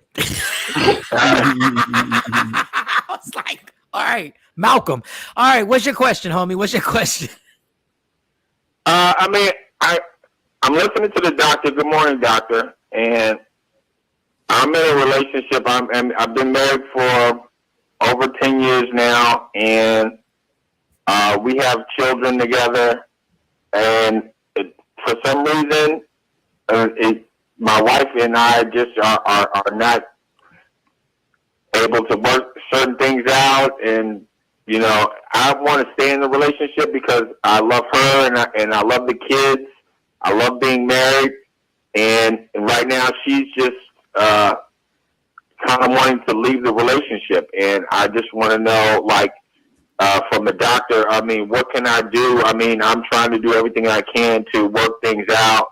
We haven't gone to therapy yet or anything like that, but I mean, that may be an option, but I'm not sure. I mean, it's just really difficult right now trying to figure out a way through this with the children and everything else. Mm-hmm.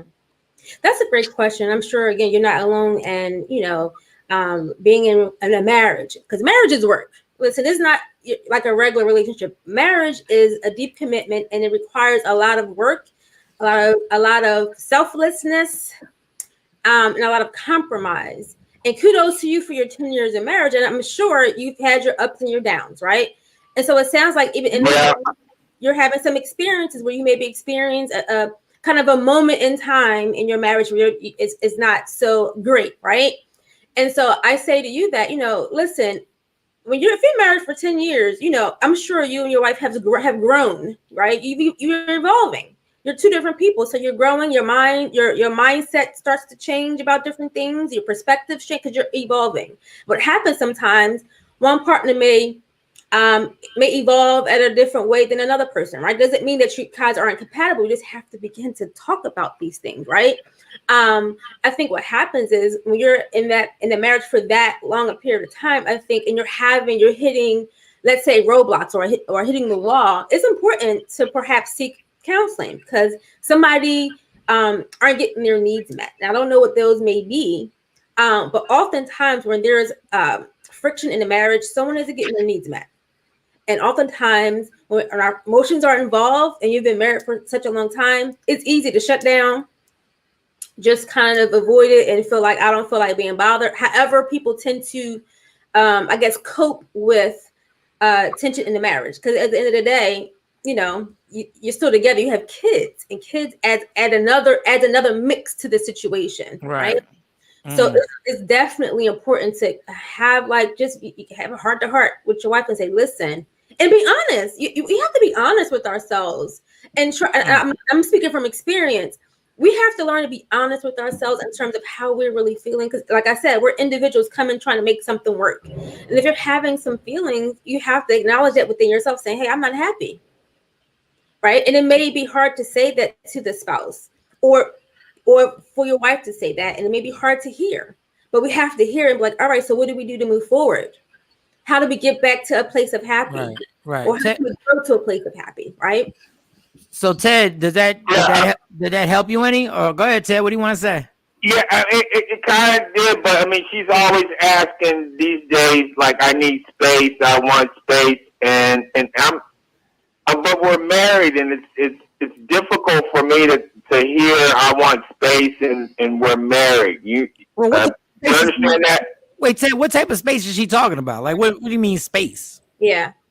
That's what I don't get and I don't understand. It's like when she says I need space, I'm trying to figure out what is this space that she needs? Does she need to grow? I don't get that, doctor. What's her response when you ask her? When you ask her, what do you mean by space? What's the response? Well, see, I think that could be part of the communication because I don't understand what she means by I need space. And so I really don't follow up on that question because I don't,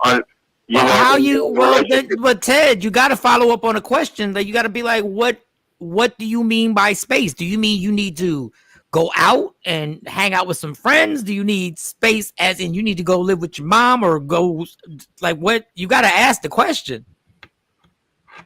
Yeah, I guess I got to work on the communication skills. I mean, I don't. For me, it's just difficult. I mean, when you've been with somebody so long, and then all of a sudden they just start acting distant, it becomes strange. It becomes weird. Have you checked her cell phone? I'm kidding. I'm just joking. I'm joking. I was just kidding. Don't do that. No, I think you need to ask, and you might need to check in with yourself about, okay, if she's saying that she needs space, what comes up for you? Is it fear? Are you growing anxious because she's asking for space? Because at this point, it doesn't sound like you even know what that space means, right? So you need to ask. I don't. So you might actually asking. I mean, that's my thought. Like, why aren't you asking? And if it's fear, then you need to unpack that for yourself. Like, what am I afraid that she's going to say? Am I afraid I'm losing my wife? I mean, I can't speak for you, but there are a number of things you may be thinking of as to why you're not following up on that question. And what's going to happen? Yeah. Unknowingly, you're going to further push her away, because what may happen, you may, and I'm not saying this is what's happening, but if she's saying she needs space, you may find yourself becoming more needy, so to speak, and trying to figure out what's happening, what's going on, to find out what's, why this space is needed. It's something that I'm doing, because you might begin to internalize that and not even know why she needs space. And then just in general, as being in a marriage, everybody should have a level of space, right? You're individuals, you have things you like to do, you have a social circle, you have children, and it's good to have some space, right? That makes the marriage more interesting, because you can come back and share things that you're doing and what you did for the day and things like that. And so I encourage you to ask her what she means by space. And forward. All right. And Ted, how are you listening to us on Free Agent Radio, right? I'm listening on both apps, Free Agent Radio and Media Room 360. Hey, Ted, thank you so much. After you ask the question, right? Don't be afraid. Call us back. I want to know what she says. All right. Thank you, guys. Be brave, Ted. Be brave, my friend. Be brave. Ask the question. Now, doctor. Thank you, Ted. Thank you. I saw Shorty Doo-Wop earlier said, wait, what if someone is stubborn? How does she deal with someone that's stubborn and I guess not open to have that dialogue or sticking in their ways? What I hear about that is a controlling narrative. Oftentimes when we're stubborn, there's a level of control we're trying to have over the outcome. So oftentimes that person may need to figure out, why am I being stubborn and not wanting to hear the needs of this other person, my partner or my spouse, or what have you, right?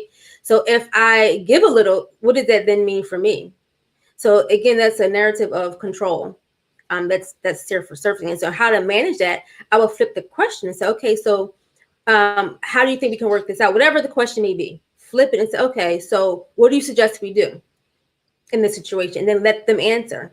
And then you can control it from that end, right? So if the stubborn person, so to speak, feels like they still have the upper hand, if you flip the question, then fine, as long as you're getting your needs met in that way.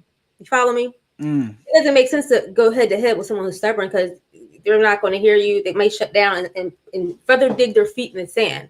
But if you flip the question and ask, well, what is it about the question that bothers you? Well, how can we, move forward in this area, whatever the question may be, whatever the situation may be, and they'll tell you, and then you'll still have control on that end for you, the person asking the question or seeking the needs. Okay, all right. Head up one-on-one, because it's not going to work. Now, I'm just asking this question because when people say this, people think that and this is not anything personal with me. How important is the sexual relationship in a relationship? How important is it? Is that something that has to be crucially? Do we have to be in line with each other, or is it something where just because some people say when a person says that, they always claim it's the guy, but I know there are tons of women in marriages right now who might not be satisfied sexually on what's going on. So if a person says that, how do you go about even saying that to your partner? That's a great question. I mean, if you're in a committed relationship, you have needs, right? And sex is one of them, right? It's an enjoyable situation. Actually, it's a stress reliever, have lots of it. But I think what happens is, again, we have to talk about what that looks like for that couple, right? In terms of what you need and the frequency and all of that stuff. There needs to be conversation even around that. What you like, what you don't like. How are we going to make this exciting? This can be a healthy thing. It doesn't have to be something that's unenjoyable. But it will be unenjoyable if you're not talking, communicating what your needs are, what your likes are, and what your dislikes are. And once again, I've never been in that. Well, I was, but that's when I was married. Let me stop bringing that up, because that was a failure. But I don't want to bring. How do you trust again? Is it possible to trust again after being cheated on? Like, is it truly possible? Listen, it's hard. It's not. I'm not saying it's not possible, but it is definitely difficult.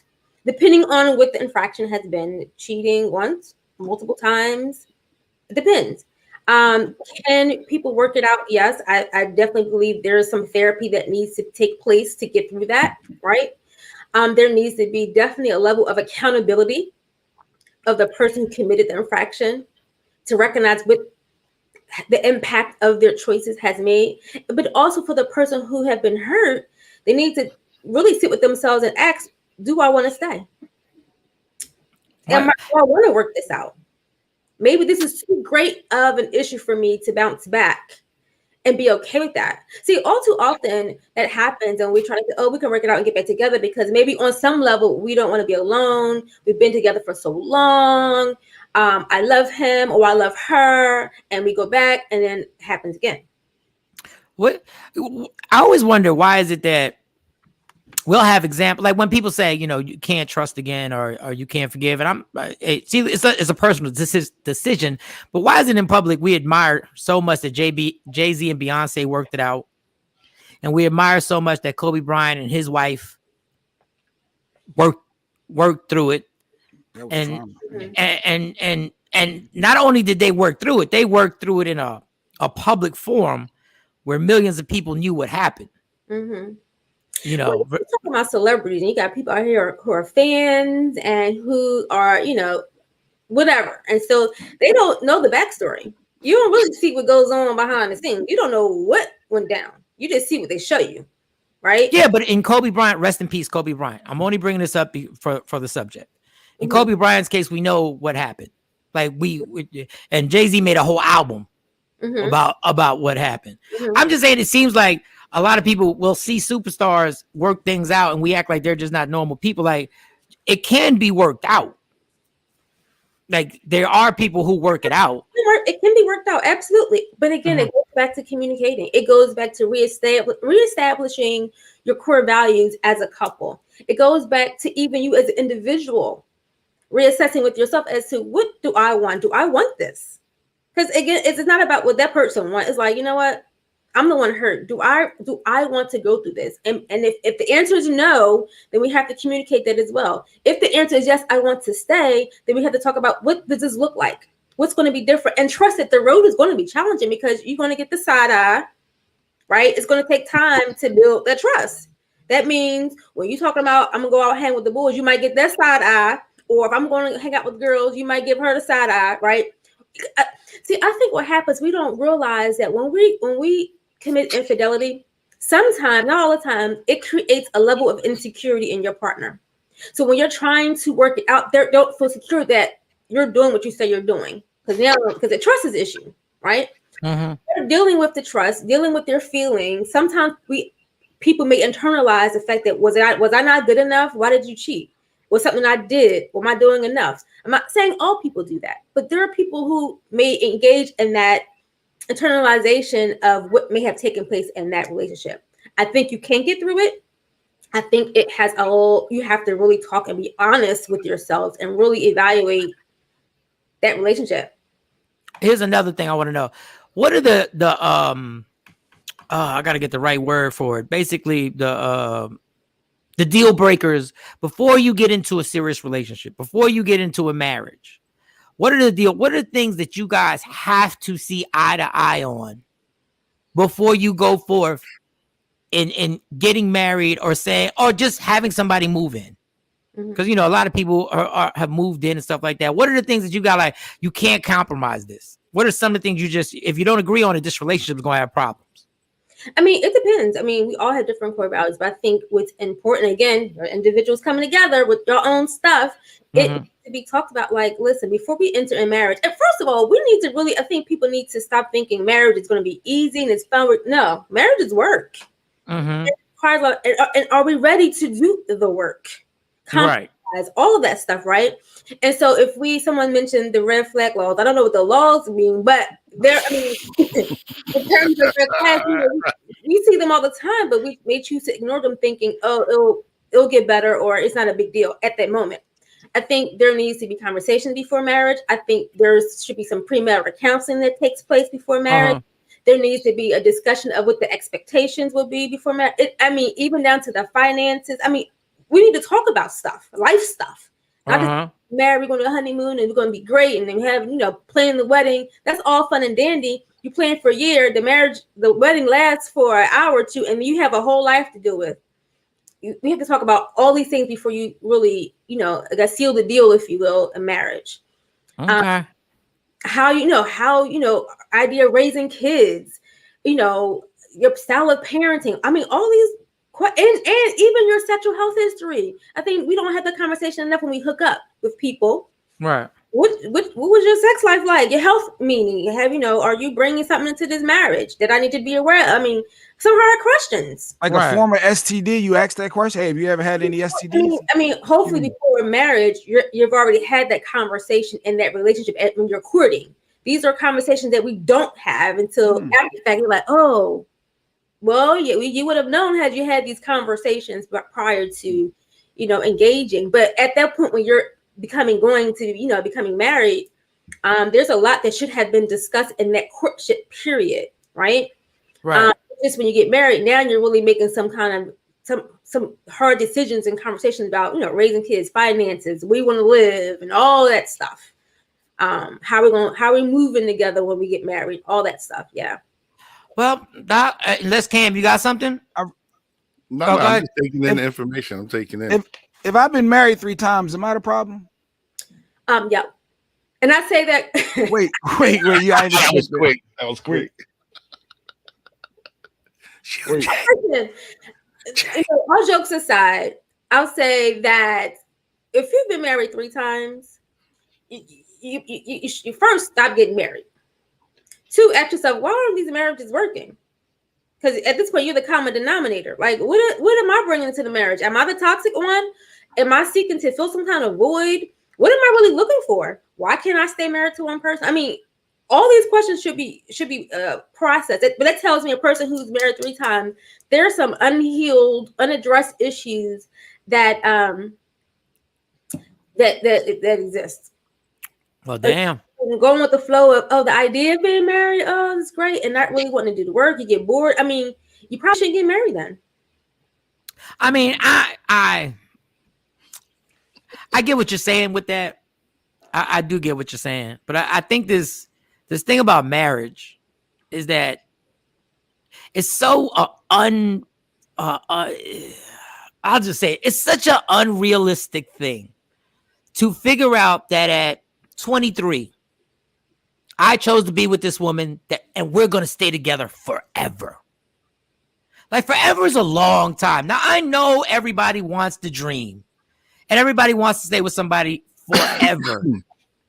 But if you're married and you got a good 10-year run, and then you guys, through life, in a decade, you guys become different people, and you just become different people. It's not that I don't love you and you don't love me. We just became different people. I kind of get it, because it's like, grew apart. Some things happen, and I get what you're saying about the common denominator. 3 marriages, I get it. Like, I understand what you're saying, but there could be a whole bunch of situations that went along with that. You could have got married too young in the beginning.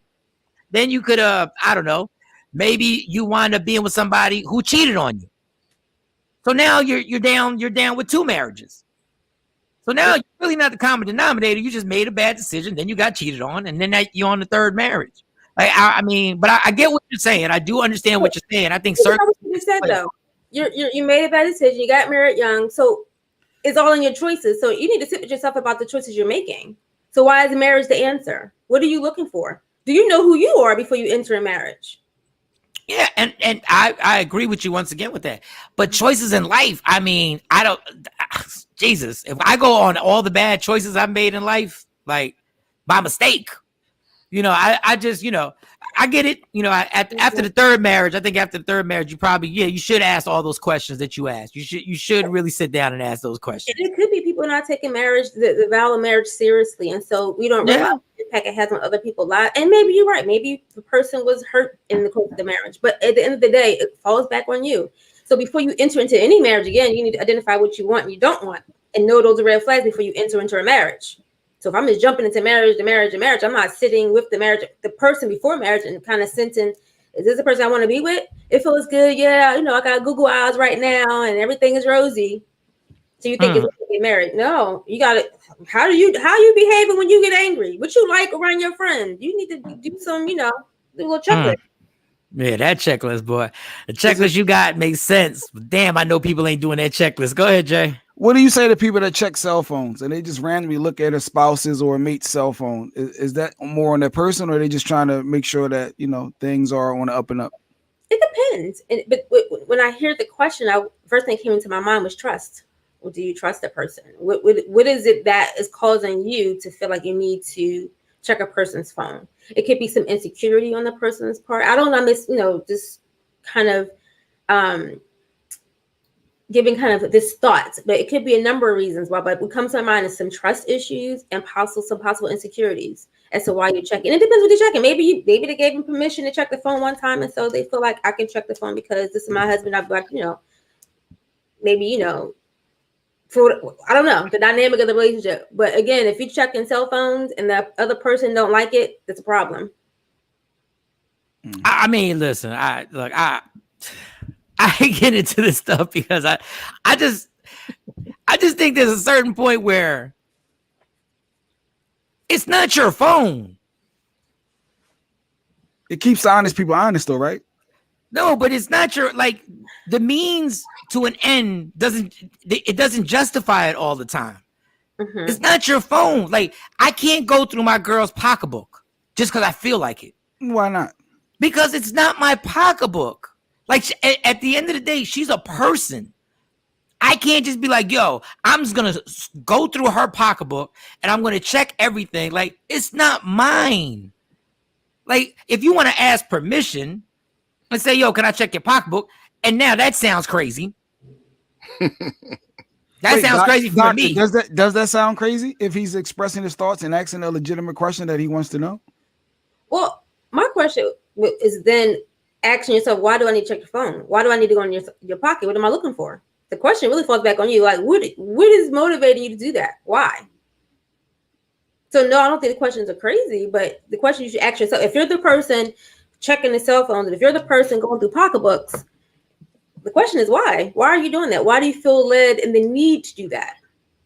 Because you'll find something, somebody just said it, you'll find something you're not looking for and you get upset. So the question is, you got to start building, it's a trust issue that's present, and there's possible some insecurity. So the question I would then ask is, why are you doing it? Why you need to? If it happens, there needs to be a conversation like, hey, what was that about? But let's just be honest. Sometimes we're in relationships, men or no, a female may not be letting a person feel secure in a relationship, meaning not giving them reason to question that you're doing something. If you're moving in a way that you're becoming inconsistent, then you're giving a person reason to feel a little like, what you up to? So this is all, again, if we're not, being on up and up in relationships, that may be a result because they're trying to figure out what's happening, what you're doing, because something's shifted, something's different. So if we're not giving a person a reason to feel insecure or distrustful of you, then that shouldn't be a problem. But they do it just from the door, and that's a problem. You might ask yourself, do I want to be with that person? If they're already coming in the door, checking my cell phone and digging in my pocketbook, that's a problem. My last one, Mike. Is it normal to wake up from a dream that felt so real and like be angry at your spouse or partner? Like, is that normal? Just a little bit normal? Like, say if a dream really felt real and you were just angry, you looking at that person. Like, is that okay a little bit? Absolutely. It happens all the time. Like, we're human. And what happens is if we've had an experience, while awake, and that situation was serious, we go to sleep thinking about that thing, and it can manifest itself in a dream. And but Doc, you can't be mad at the person over a dream. You can't be mad at me because you had a dream. No. You can't be mad at the person because you can't be mad at the person about a dream, but you can wake up upset. You can wake up upset. Is it normal to wake up upset, Mike? Don't try to discredit. I'm just saying, normal. But you can't take that out on the other person. It happens. Somebody, I'm not saying that it's not normal, but we have dreams that feel hella real, and you can wake up with the different emotions: anger, sadness, horny, all types of things. It can manifest itself in different ways. So yeah, you ever have a dream, wake up crying or wake up terrified, and you call somebody up like, "Oh my gosh, are you okay?" I just had a crazy dream. I mean, it happens. To have You emotions. get mad at that person because you had a dream about. Yeah, I just want to emphasize you can't now start questioning the person about the dream. Right. Right. You can't be like, yo, wake up. Yeah, I wasn't there. I just had a dream. Where the hell was you at Thursday? Now, I need to know on Thursday exactly where the hell was your ass around 3:30. You had a red top on. Where did you wear a red top to? No, don't ask that question. No. Who is Riley? In the dream, you had a red top. He drives a Nissan Sentra and his name was Riley. Who in the is Riley? I need answers. She waking up taking cold out her eye like, yo, who are you? What are you talking about? Don't give me what am I talking about? We need to talk. Turn the lights on. I just need that to be straight with Jay. I need Jay to understand the boundaries. That you said it's okay to be upset. It ain't okay to set the world on fire when you wake up. It ain't okay. that ain't okay. Doc, it's been a pleasure. How can they get in contact with you? Somebody needs your services. So I have an IG page called, you can find me on IG at Dr. Tashina Reader. Mm-hmm. And there in that bio, there's a link. You can contact me. The website information is there. You can, contact me for therapy sessions, for coaching sessions, life coaching sessions. I do confidence building sessions with women. And I also do therapy specific to trauma. And so again, my IG handle is Dr. Tashina Reader. Bio's in a link. Click that link and you can find me and contact me. Thank you so much. Hopefully we can have you again when we get onto our relationship topics, because things get a little heated and sometimes we need somebody rational to step in that has the word doctor in front of their name, because certain people, Jay Black, don't respect nobody unless they have a doctor in front of their damn name. We don't respect nobody's opinion unless there's a doctor in front of his name. We ain't talking about Dr. J. We ain't talking about Dr. Dre. We talking about there needs to be a doctor that has some. That's the only people he respects, or lawyers, doctors and lawyers. That's when he goes like, oh, I got it. All right, I'm cool. All right. As long as she's agreeing with me, it makes. Yeah, I've never went to a therapist that didn't agree with me. I'm being honest. I've never had a therapist that didn't see my point and understood me. So yeah, it's cool. All right, we're gonna end on that, right. We're gonna end. We're gonna end the Doc. Thank you so much. Thank you so much for taking time out to be on the morning show. Michael Shawn and the Takeover Legends. We will be contacting you. I hope you had a good time because we're gonna need you back. I had a great time. It was actually fun. Thank you for having me. All right, have a great day. You too. All right, Jay Black behaved himself. He wasn't bad. No. I mean, he wasn't bad. I mean, he it wasn't bad. It wasn't bad. It wasn't bad at all. Real thoughts. The last thing I want Jay Black to do is give relationship advice, but that would be hilarious. I want to speak to Ted. Yeah, Ted called up, and for those who were on the IG Live, so Ted called up the therapist, and Ted was like, my wife of 10 years said she needs space, and we were like, well, what does space mean? And Ted was like, I didn't ask her, and I'm not a therapist, but Ted, you gotta stop being scared. You gotta stop being scary records, Ted. Are you about to say man be a man? I don't know. No, I hate that man be a man stuff, because that is such a load of nonsense. Be a man. That's one of my pet peeves, when women got the nerves to be like, what you need to do is be a real man. What the hell you know about being a real man? What you know about what it takes to be a man? If a man can't tell a woman you need to be a real woman, don't tell a man to be a man. Because they stop it. But Ted, you gotta man up and ask. And I know it's scary to get that answer, because she might be like, spaces, I need to be away from you. Maybe away from you. And so you gotta ask. You can't be scary records, man. But space, my wife always said, I don't do space. Space mean we breaking up, or that's the thought process with space. When I was, back in the day, when I need space. It depends on how much, it depends on how much is going on in the relationship. Like how often are the arguments? Like how intense is it getting? Like, space could be like, maybe she has some friends that she wants to go out with. And I'm not saying go to the club. I'm not saying go to the club and shake her ass.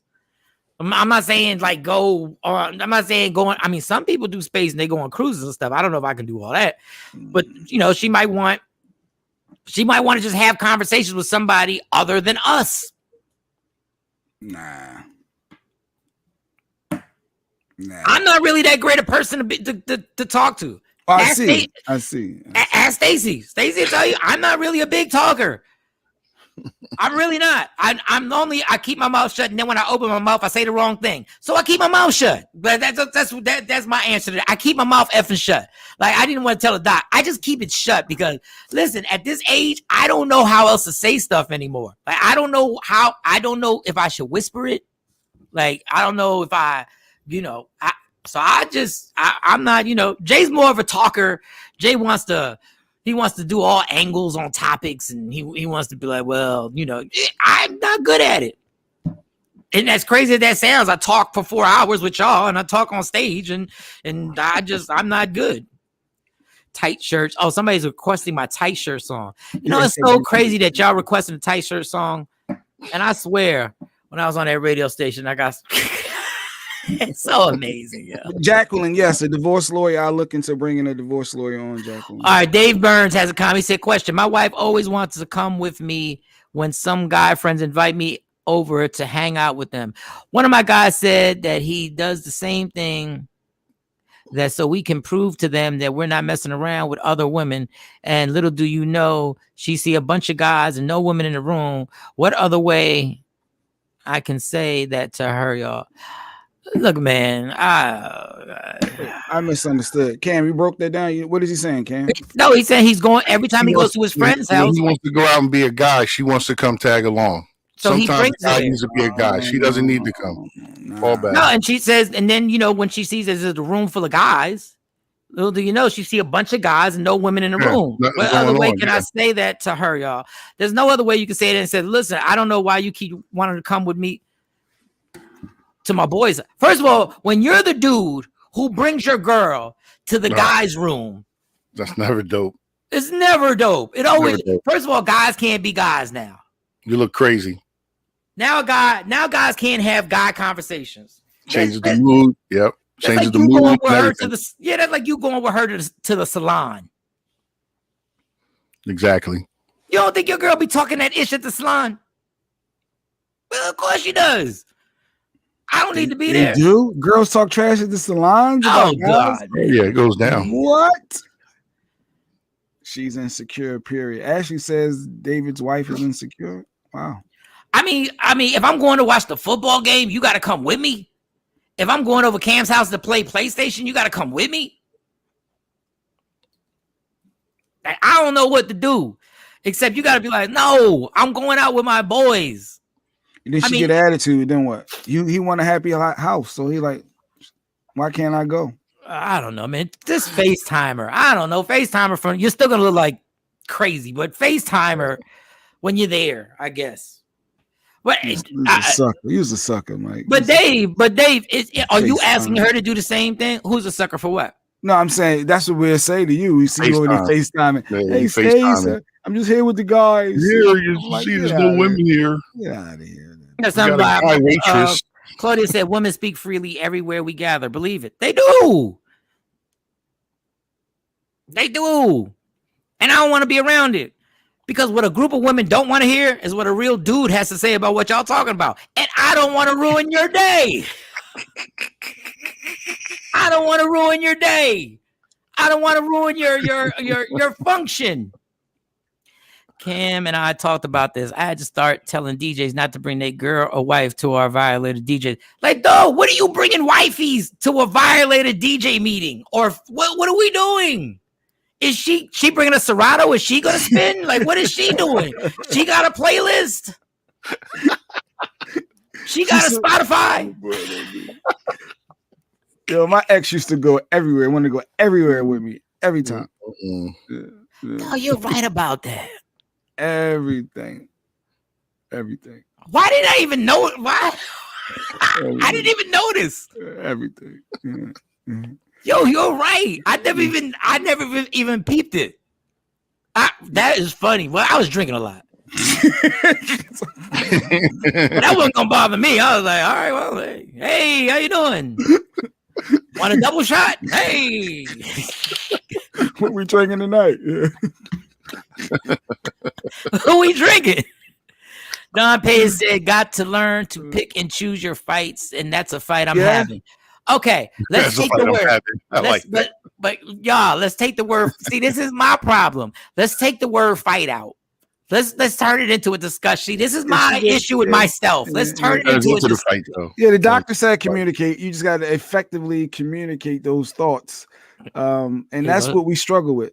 No, here goes Shawnee. Shawnee can never leave. Goes, yeah. Here she goes. So some men do the same thing, want to tag along everywhere. You're right, but guess what? A woman didn't leave a comment. A woman didn't leave a comment saying her man wants to be everywhere. It was a man who left a comment. Yes, FaceTime is good, and I still do FaceTime to prove that to her I'm with my boy. See, that's even bad. Like I suggested that, but that's even bad that you gotta have proof that you're. I mean, peaceful house is a big deal. So if that's all it's going to take for his household to be peaceful, in other words, he can't be anywhere where there's women. That's another. You know what I'm saying? Like, how crazy is that? There's people everywhere, men, women. Like, come on, that's no. But to keep it peaceful, Cam. I need you to do that FaceTime. If it's going to make or don't go, don't go. Too many people in the world. Too many people in the world. But my thing is, like, let's say the person FaceTimes and he had no control that a chick came with her dude. He did the same thing. And now he FaceTimes. Shawnee, she go, Dave, you must have cheated. It can never be nothing for a man. A man can never ever complain with that being brought up. Ever. Let's see what Dave says. Hey, Dave, did you cheat? Leave the comment. Let us know if you cheated on the comments. Come on, Dave. And just keep it a buck. Keep it a buck. I don't care if Shawnee's right. Keep it a buck. But my thing is, like, let's say you FaceTime and it happens to be somebody there. There was a story, right?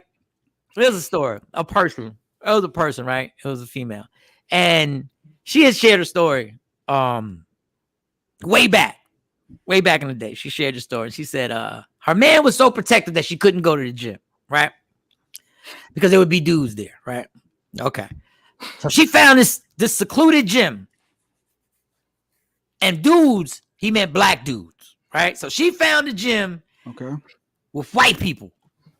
She found a gym with white people, right?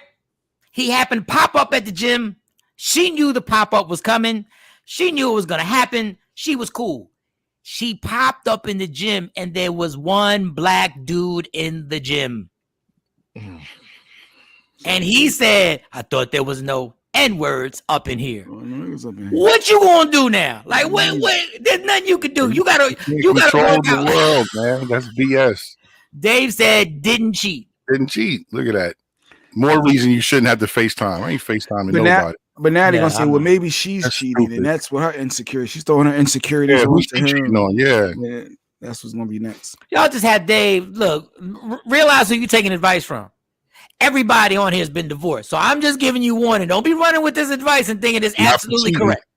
Not for cheating. Not for cheating, Dave. I got you, bro. Some people have been divorced more than once. Yeah, no. I just say, Dave, you need to have a conversation. Like, come on, this is ridiculous. Like, I'm hanging out with the same dudes, and like, come on. And did I ask him, does he make her FaceTime? Do you make her FaceTime when she goes out? I wonder if he makes her FaceTime. I got a feeling that Dave is probably a low-key guy. He's not looking the rough. Look at Shawnee being a typical ovaries. Something happened, Dave. Why? Dave trying to keep the peace. Why can't guys just be unhappy? Why can't guys just be like, yo, I didn't do nothing. All I'm doing is going with the boy. And to top it off, he's brought her around the dudes. He's already been like, he's made the sacrifice. Damn it, homie. I feel bad for Dave. Yeah, he said he's not cheating. He said, he's not cheating. I feel bad for it's not like you couldn't lie to us, Dave, but still, I'm riding with you. Like, I get it. Team Dave. We team Dave over here. Team Dave, don't FaceTime. Don't do that like crap. Don't. And then he get kicked out. That was Cam. Cam said that. Yeah, Cam said it. Yeah. Don't mess up that happy home. Mess around with Cat. Yeah. Right. You start poking Yeah, his man, chest bro. out. He get husky, like, you know. Oh, what? wait. He said she FaceTimes me. Jesus. Oh, so y'all Oh, do so this. it's mutual. Oh, so what the hell do you want? Y'all doing the It's FaceTime mutual. games. Oh, jeez. Well, she was like that before you married her. Your fault. No, it's not his fault for her dysfunction. You won't blame Dave for her dysfunction. Y'all women don't take responsibility for For nothing. nothing, Nathan. That's the problem. Women literally take responsibility for nothing that goes No wrong. ownership. Always reflecting. Ashley, your FaceTime, if your relationship was, yeah, you do it. You want to keep it, I'm not doing it. You would. You have to live and learn in relationships. Everyone isn't perfect. You're exactly right. I'm just saying, damn, y'all women really, like, it don't matter what happened. Y'all, man, goodness gracious, boy. Claudia, her comment, nothing you do will make up for another's insecurity. Sometimes it's just not your fault, Dave. Hey, Dave, you got a female. She's Team Dave. Team Dave. Team Dave. Anybody in my Instagram live, if your spouse or significant other told you you have to FaceTime them every time you go out to prove where you at, would you do it? I have to fight every night. Turned into a kid. Now you're a grown person. Now you're a kid again. I want to know on Instagram live, and anybody who wants to comment, keep commenting. Not after 25 years, Jay. Damn, 25 years. Who said 25? Is that? Oh no, I was saying to Ashley if her dude needed her to FaceTime, she'd do it. She said no, not after 25 years. Like, all right, what it is what it is. She's probably tired of being with him at this point too. And Dave says Shawnee has a point. What point did Shawnee have? Oh, that she was like that before y'all got whatever. Man, Team Dave, don't mess up us being on your team. Don't make us shut you down right now. Don't make us get off your team. I think that's a good question, actually. Should you FaceTime to let your significant other know that you're at where you're at? If that makes them happy and feel comfortable, I don't see what the problem is. Jay, you think anything that makes you happy and makes you feel comfortable, it legit has to be done. Here's why Jay says it, because Jay's going to flip it and want the same thing done. He's just using her as the example. Thank you, I mean, the reality of FaceTime is not stopping somebody from cheating. Chill. I mean, we all, slow down, hold up. Hey, see, ain't nobody here. But that's why I don't get why everybody not stopping anything. Why does everybody do it? Like, honestly, text me when you get there and just let me know you got there safe. And how about this? If I call you and I need you, just answer the phone. That's all. Now that's a problem when you don't answer. Kathy said, I wish I would FaceTime a call to show where I'm at. Damn, can you call and let me know you got there, Kathy? Do you have to get militant on us? Jesus, do you have to turn into godly? Hey, fellas. What's up, real Jonah Wright? If I got to do that, I don't want him. She says, if I got to do the FaceTime, I don't want him. Okay. Anybody else on our Instagram live? Would you FaceTime just to keep a happy home? Would you just FaceTime like I'm here? No, laugh out loud, Mike. You cracking me up. Dave, we just trying to ride for you, my dude. We got you. We holding you down, Dave. We just want you to be able to go see your boys and not have to make a FaceTime movie to prove that you're there for the first 10 minutes. Most of the time, I'm clowning you for the first 15 minutes when y'all get together. Make sure you FaceTime her. I know I'll be wearing them out. Shiny going with the control. Not the comfortable, and I got to FaceTime. Not making your mate feel comfortable and secure and happy, and it's simple. Look, move on, get it done. Hold on. Dave said I can be at a Wingstop with guys, and she still want to FaceTime me. Listen, Doc, that's too much. You created this. That's too much. Even though, listen, if you ain't doing nothing, sure, ain't nothing but wings out here. No. What's up? No. But we're not gonna stay on the FaceTime. You ask me boom. Hey. Show boom. me the room. Spin around. I want to see everybody in the room. He said, show me the room. Spin around. And slowly do it. So don't be doing too fast. I think it's Jonna. I hope I'm saying your name right, sweetie. Jonna Wright said a quick text is fine. A quick text. I'm here. I made it. That's cool. The proof of life text is enough for my teenage kids. So same for my dude. Bam! Your teenage kid says I'm here. Really? Yes! He created this monster. Once he FaceTimed it the first time, it's on and popping. That's it. Now you're done. That's why you never do it. Yeah, exactly. Now you're done. Don't create no habits you don't want. Shiny's head is going to explode. I see Sexy Mo in the waiting room too. FaceTime is for emergencies, actually. Even though I FaceTime, but I'm not in the same state as my family and my fiance. So I FaceTime all the time. But FaceTime is like, yo, let me get in touch with you. You know, hold up. Another comment. If you got to know all whereabouts, no trust, no good. See, I get wanting to know the whereabouts of your significant other simply because you want to know where they're at just in case, or you want to know. I don't think that's a bad thing, but I get what you're saying. I can't disagree with that. I mean, to each his own. All right, bring Sexy Mo in here because Sexy Mo says she faced. That's what I was saying too, but I was wrong. What were you saying too, Shawnee? Put pop, Shawnee, just pop up. My God, your fingers are bleeding. She was doing it to you. She said she wasn't just saying it right. She was saying it. It all came out wrong. What, Shawnee? What? We can't hear you. We can't. You were so busy. Your fingertips are bleeding right now. You just gave yourself some Chinese martial arts torture right now. That's what I was saying. What were you saying? He created that. That's his fault. He should have shut all that down from the beginning. And then that wouldn't have been happening. Yeah, but you also said she was like that. Okay, all right. So okay. Yeah, he You also said he was cheating.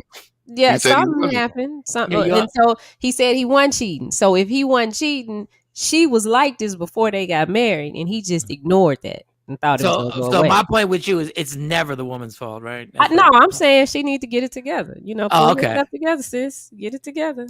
All right, somebody said, Dave, I can't see controlling and insecure. Get out of that. Stop it with the get out of. Y'all so quick to tell people to get out of something. He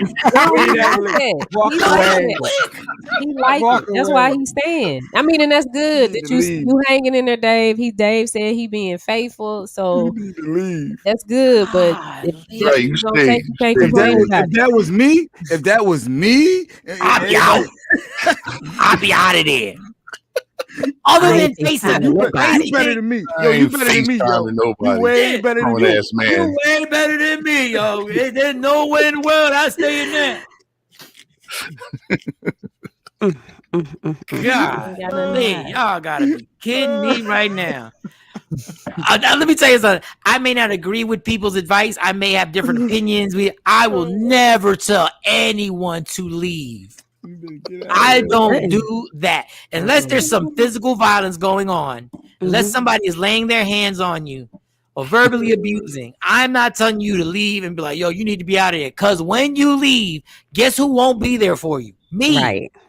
Yeah. I ain't gonna be up there helping you pick up the pieces. You should have listened to me.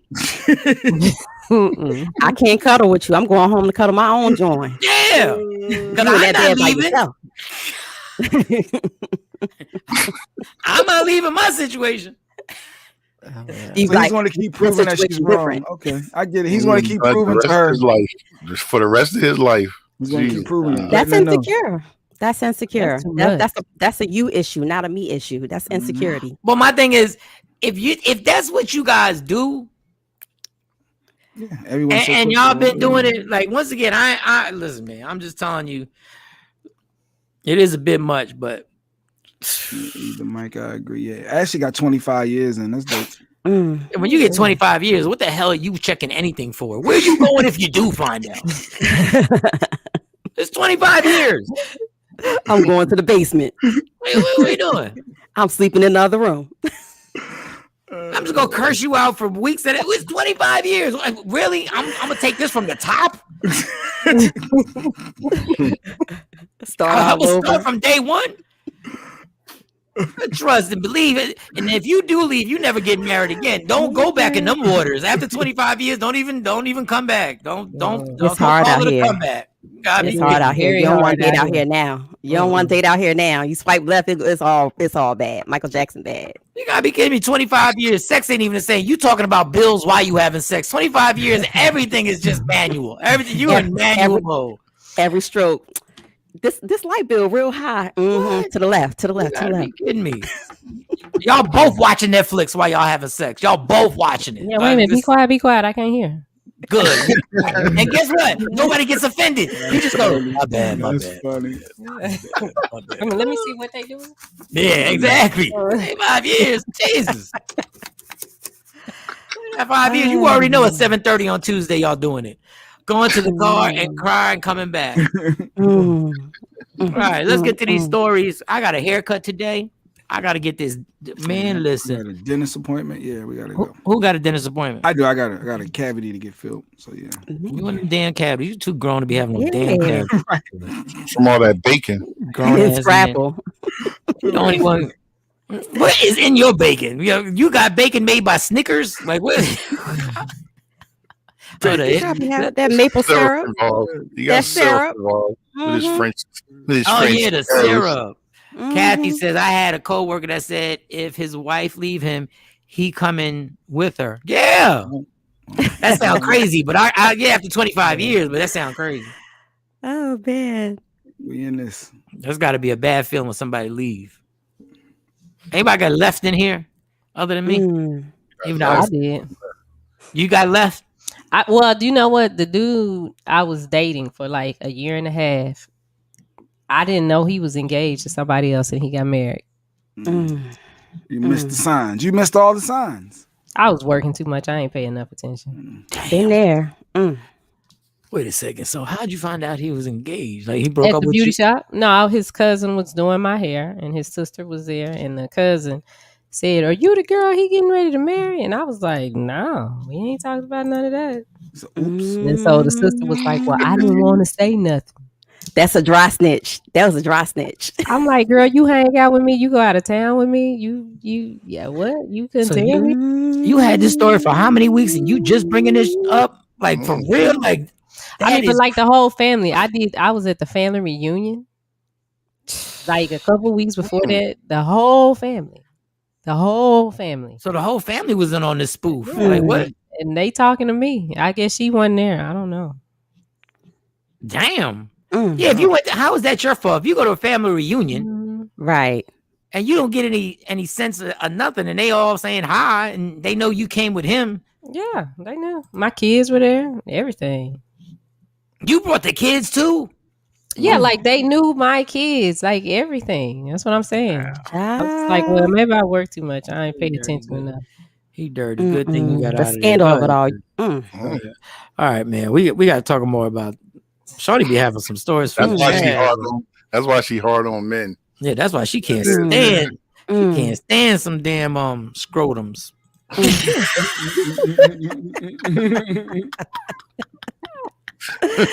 I love men. I just don't have no patience. I know that's girl. What the hell, No, no, no. Ashley? What is this? Sadly, he was murdered in February. So my 4 sons is all the males I'm looking forward to for a good. Well, we're sorry to hear that, Ashley. Sorry Like, to hear that. very sorry to hear that. Like, I don't know where it came from. I'm sorry, sweetie. Like, please tell us that up front so we, so now, so anything I said that was hilarious, I apologize. Look at me. I said anything I said that was hilarious, not funny. Oh, wow. Yeah. And we go back together, rocking for 20 years now. Don Page, when he broke up with somebody and he went back together. Yeah, after 20 years, just hang in there, man. Just hang in there. All right, Mo, get to a story. Come on, let's go. Allegedly with Sexy Mo, y'all.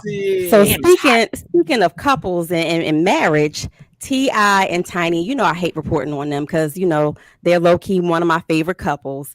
But T.I. and Tiny are adding more trouble to their legal woes. As soon as one door closed, Michael Shawn, another one opens. Now, a criminal complaint has been filed just as the Vegas complaint was closed. A woman filed a police report stating back in like the early 2005, she met T.I. and Tiny in a club.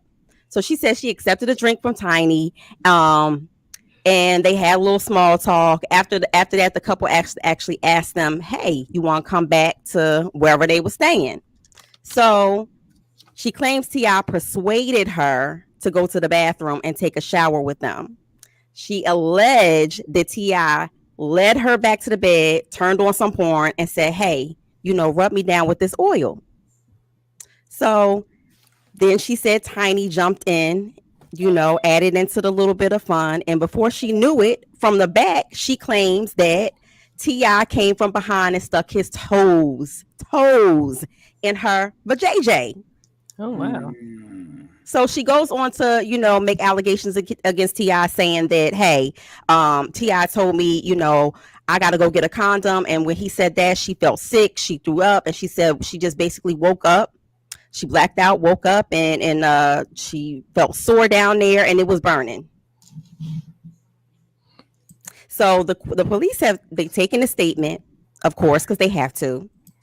They're going to investigate, but the police have not reached out to Tiny and T.I. yet in regards to this particular allegation. But this is adding to the multiple allegations against them. Now, if you remember the Vegas case, this lady alleged back in 2010, she met Tiny in the airport. They had some small talk, and Tiny invited her back to the hotel wherever they were staying, and she claims that they drugged her.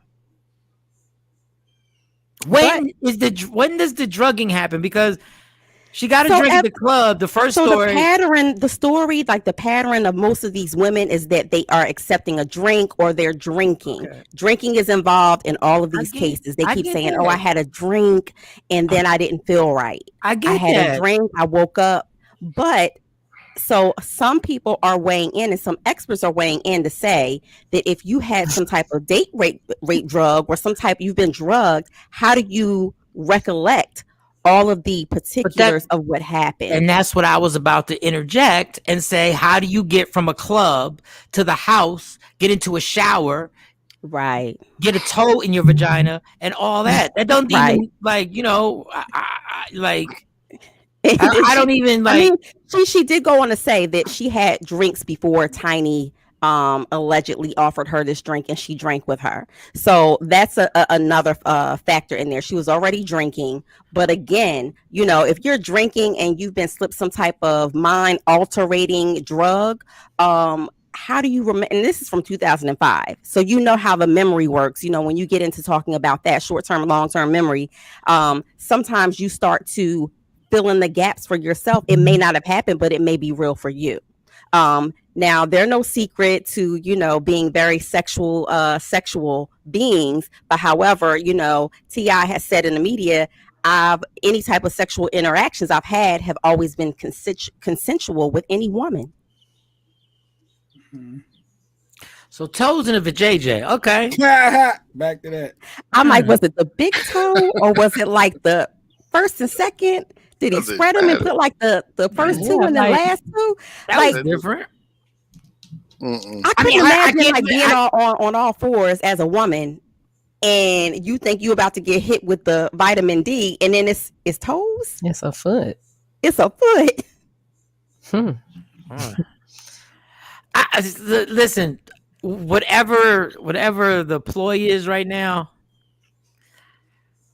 I'm telling y'all, cases. None of them so far that have made it to the media are like immediate cases or cases that have happened this year, last year. A lot of them are surfacing, and they appear to be in the same pattern. Yeah, 2010, 2005. We talking about 15 years ago. I don't know what I had for breakfast yesterday. And why are they just now coming out? But this is what I'm trying to say is that. What I was trying to point out is that this is bad for Tiny and T.I. because this is always the ploy. This is the Sean Watson ploy. This is the Bill Cosby ploy, which is why Cosby's in jail. This is I shouldn't say a ploy for that dude. I shouldn't say a ploy, but this is what happens when they start gathering all these people. Then the public is going to say what they always say. Everybody can't be lying. They know all they have to do is get people with allegations. And then what they do is they get all the allegations, and then they get one person that says, I'm going to take it to court. Right. And then public opinion blows up and says, everybody can't be lying. Now, I know this has turned real messy because T.I. is super quiet on Instagram. I haven't seen anything about his podcast. Which he was promoting heavy, and the podcast had gained super traction. Right. T.I. had fungus on his foot, I guess. Jesus, gosh, goodness gracious. I mean, because she did wake up and say that her vajayjay was sore and it was burning. So we all know. I love when people say the vajayjay was burning that fast. Like you caught the STD that fast. Oh, man. You can burn from friction. Yeah, but and it's not a STD, but like if the condom is dry, right. You can. Tiny and T.I. may have been set up. Doesn't surprise me what people do for money. I'm telling you, this is a dangerous situation right now. It sure is. And goodness gracious, like Man, This is definitely a slippery slope. and it's almost like it's almost like if you're gonna live that lifestyle, you better record everything. Or be like Beyonce and make people sign a non-disclosure. Yeah, but even a non-disclosure, if a crime is committed, they can break the non-disclosure. A non-disclosure can't stop you from saying you were raped. This is true.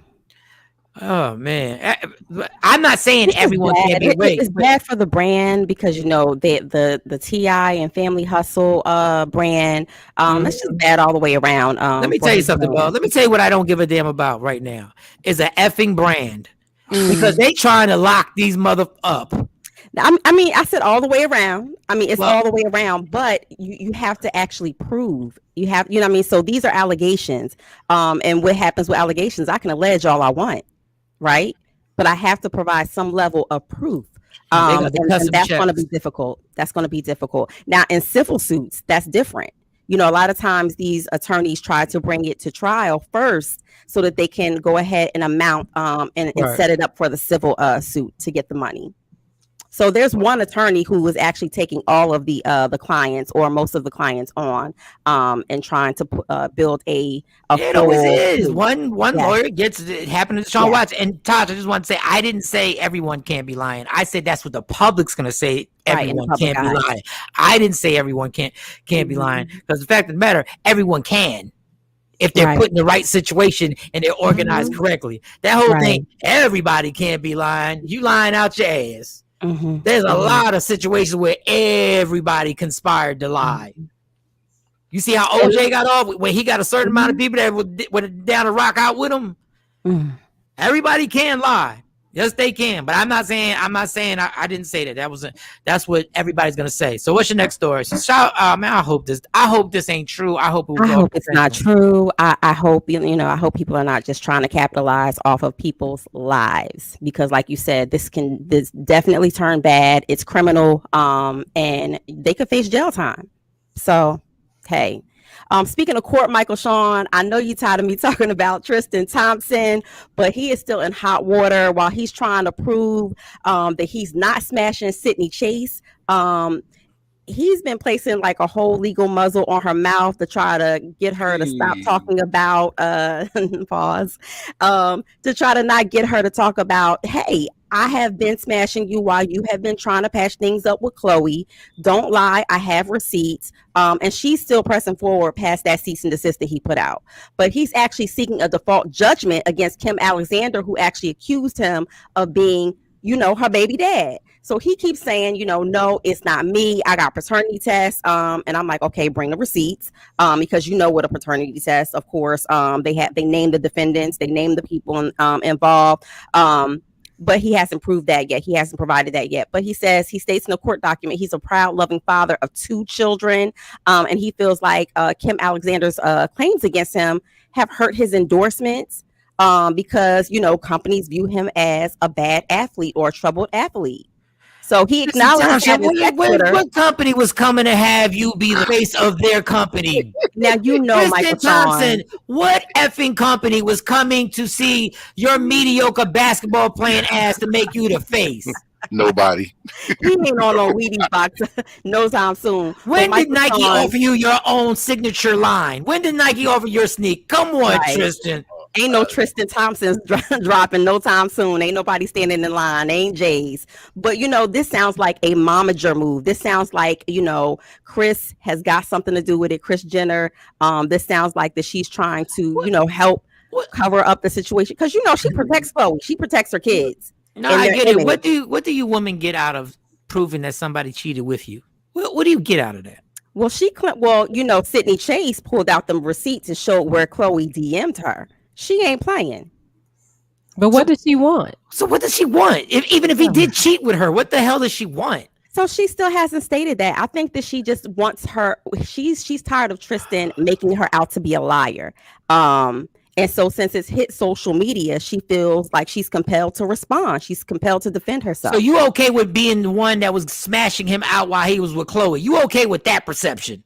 Well, she claims that he told her that Chloe and him weren't together anymore. And of course, when it hit the media that they were trying to patch things up, that's when it got nasty. A woman's okay, so now, oh man, y'all gotta get a life. Some of y'all women, some of y'all gotta get a real life, yo. Some of y'all cats out here.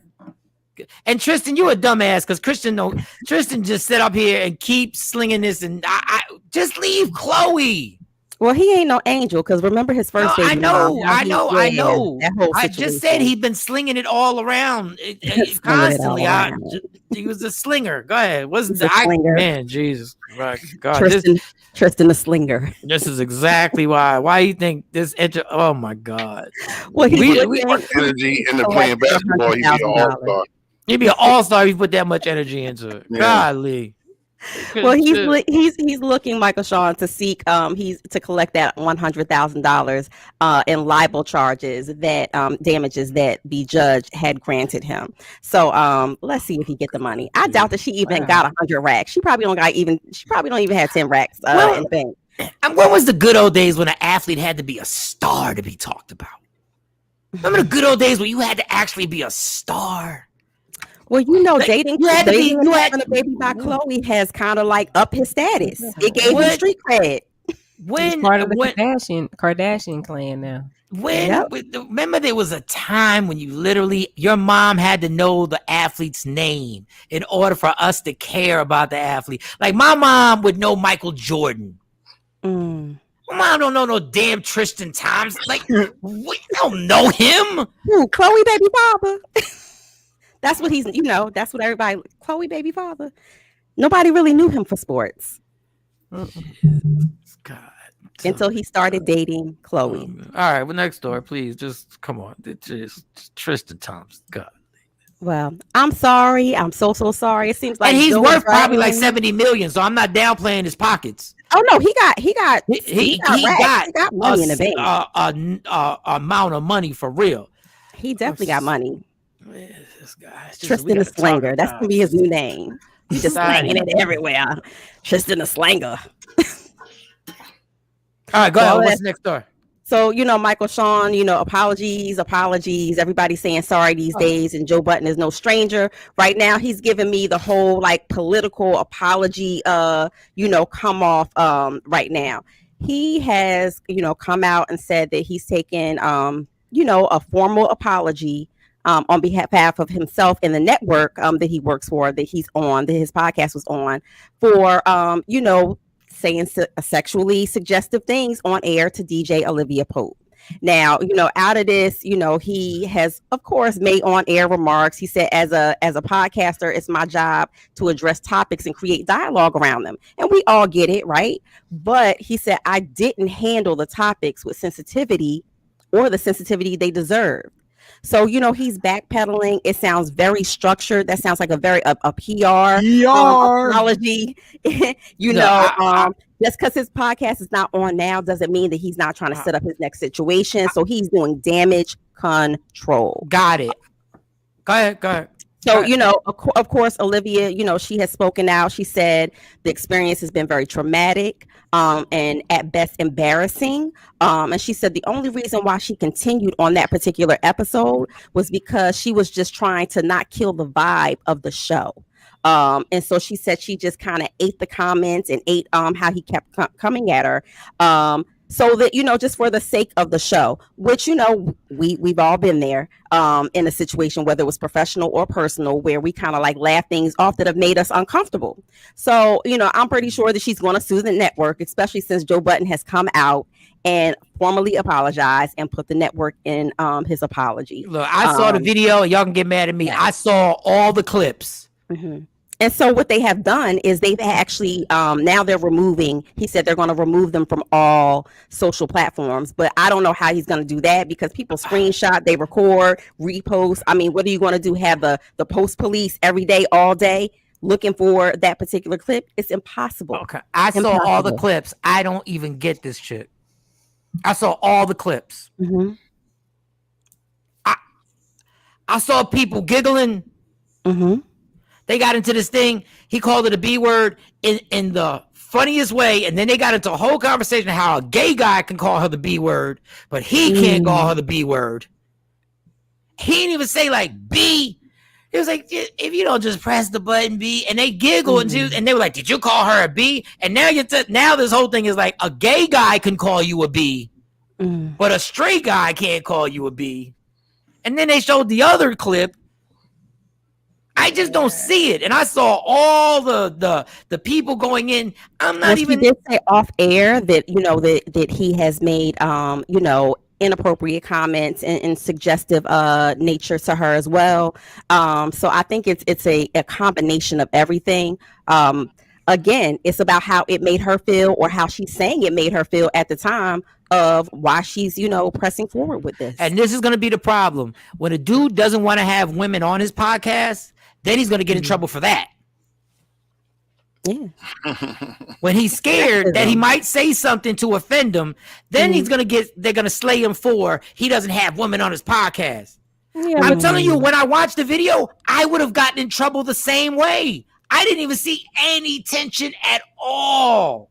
So here you know how far to go, Mike. You know what lines not to cross.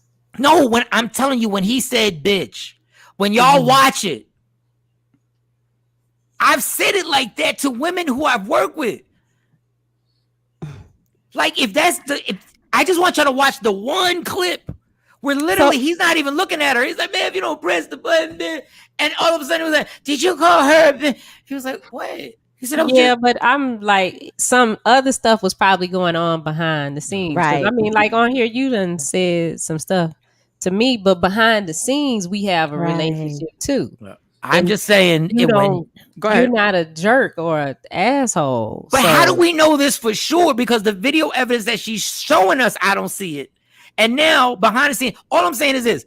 Now, when somebody says, I am not even taking the chance of somebody taking something the wrong way. I'm not even going to take the chance. So I'm just going by the video I saw. I was like, what is she talking? Every time she said, at 20 minutes and 15 seconds, this is what happened.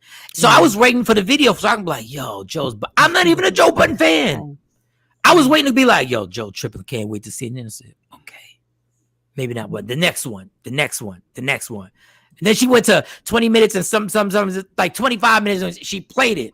And I watched it and I said, what happened? What I miss? Like, I literally missed the second one. The second one, the B word, when they made a point of it, I was like, oh, all right. You can't play with that one, and that you can't say that, but a gay guy can say it. Let me tell y'all what y'all not gonna start telling me is that a gay guy with a penis can call you a B, but I can't. No, we're not gonna blurry that line. But fine.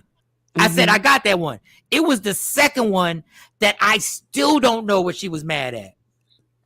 So that and there, I think, it lies the crossroad there, because Mike, then it becomes a matter of subjective. It's a matter of how the person who it was, intended for, how they feel. And so I think that's where the crossroad comes, where, we're looking at it like, oh, that wasn't so bad. Or what was the problem? She said it was traumatic for her. Maybe she's never been called a bitch before. This is called, he just fired those two guys and the network is mad. And this is the setup. Y'all can't see how ironic is this, that immediately after it happens and he blasts off on them and they probably still got to get their contracts paid. Like, just because Joe Budden said you're in breach of contract, you're not a lawyer. Right. You don't know nothing about breach of contract. So now, all of a sudden, boom, somebody comes up with the clips. I'm like, and I'm not even, look, Joe Budden does what he does. And sometimes I think he is entertaining. And sometimes I think there is a dysfunction. But I don't know to do like that. I've met him like twice. I don't know to do like that. So I'm not, that's why it's hard to defend Joe Budden, because I don't feel like defending Joe Budden. It's going to get to the point where how are we going to have these dialogues where now, it's like everything you have to watch. How do you do a podcast and have to watch every word that comes out your mouth? You can't. It becomes less authentic by the moment when you're doing that. That's the whole, reason behind having this lane is because you're able to speak your mind. You're able to, kind of identify with some of your listeners. You're able to be free. Really, it's a freedom, a platform for you to be really free on your speech and your thought process. So I think that again, with him coming with this formal apology, everybody's setting their situation up for the next move and protecting themselves. And I think that that's all that was. I don't think personally that he really felt like he was in the wrong. I feel like he's just doing it to protect, protect his brand again. And my moral is Jay Black was right. When Mike told me I was gullible, this was all a stunt and it was fake. And I said, no, Mike, I've been following this. This is real. Jay Black was right. Remember when I was right? That's all I got to say. Hey, Shawnee, remind him when I was right. Validation Wednesday. Tap in. No, I don't think he saw it. When Mike was right. Tap in. Hit it one more time. When Mike was right. Tap in. Validation. Just for the hell of it. Hit it one more time. Just for the hell of it. When Mike was right. Tap in. Oh yeah, boy. Dog, my beard looked like it was dyed. I didn't have no. Play it again. I want to see my beard again. Play it again. I just want to see my beard. Oh, wait a minute. When Mike was right. Tap in. Man, that beard looked dark. Unlike Jay Black, we don't have to play a clip because I told Jay Black yesterday he was right. Michael John got forever receipts in that clip. That's the receipts. You're right. Now you are right until they come back on the show. Now, if they come back on the show, what you gonna say then, Jay Black? If they come back on the Joe Budden show, all three of them are not doing another show. I'm saying if they do, you never know. I mean, if the money's right, but then again, your happiness is more important than the money. That part. Have you heard them, the other two guys? Have you heard them talking? Yeah, I've heard some of their comments. Yeah. They'll come back, man. They're not as upset because they said they were just asking questions and just wanted to be in the loop. They weren't challenging anything. At least that's what they claiming, And I mean, listen, I can't do this show without y'all. And when Kevin Hart came and said Joe Budden was a bad leader, the moment you believe that I don't need anybody, there's a problem. I can't do the show without different perspectives, different personalities, different sense of humor. You need the whole group. Just because you happen to talk the most on the show doesn't mean you don't need everybody else, because you do. You do. So we're going to have one of the Plastic Cup Boys on, Spank, the comedian. Of course, he's down with Kevin Hart. Hey, Spanky. So he's coming on Friday. So I wonder if, can Kev do the whole podcast, his show, without the Plastic Cup Boys? Could it just be Kev talking? Oh, you mean on the Sirius radio on thing? The Sirius, yeah. Like, I don't know. Like, when you say I don't know. Even if somebody doesn't say much, it's still the energy and the vibe. It's still it's a whole collective. We all know Mike can do this by himself. Absolutely. It's just like Mike's saying. He's saying it's just the energy. Perspectives. He feeds off of our energy, whether we say 2 words or we share the same talk time. He's feeding off our energy. No, I mean, Mike. But nobody sees behind the scenes. In order to do the show, Shawnee Scott is putting up graphics the entire time. Even the clip that we just played, she's popping them up. She's putting up things that go on, and she's giving opinions on stuff like that. Jay Black is giving me topics and stuff like that to talk about. He, during the therapist, is actually asking more questions than I asked the therapist. Cam is going to have his views and opinions, and when he does say them, they're either going to be hilarious or we're going to be like, where the hell did that come from? and that all brings together a show. So once you say you're fired and you're fired, like, dog, you're tripping right now. Because y'all could have had an easy conversation behind the scenes and been like, okay, what's wrong? Like, what is it? But, like y'all said, we don't know what happens all behind the scenes. We don't know how serious things got. But if we're not coming to blows, I don't see what can't be worked out. That's why when DJ Academic and Joe Budden ended their song that sunk, it was bad. Their song, they had a song together? No, maybe the show. She probably made. Oh, the show. show. Oh, yeah, the show. Yeah, they had the show. And Joe Buttons is very talented, whether you like him or don't like him. Let me tell you when you know you're a dope host. When people hate you or love you. Let me tell you when you're a whack host. When people can take it or leave it. Being lukewarm is the kiss of death in the entertainment business. When you're lukewarm, hey, if you're there, you're there. If you're not, you're not. Nobody cares. But Joe Buttons gets to talking, and people will watch because they literally disagree with him or they literally ride with him.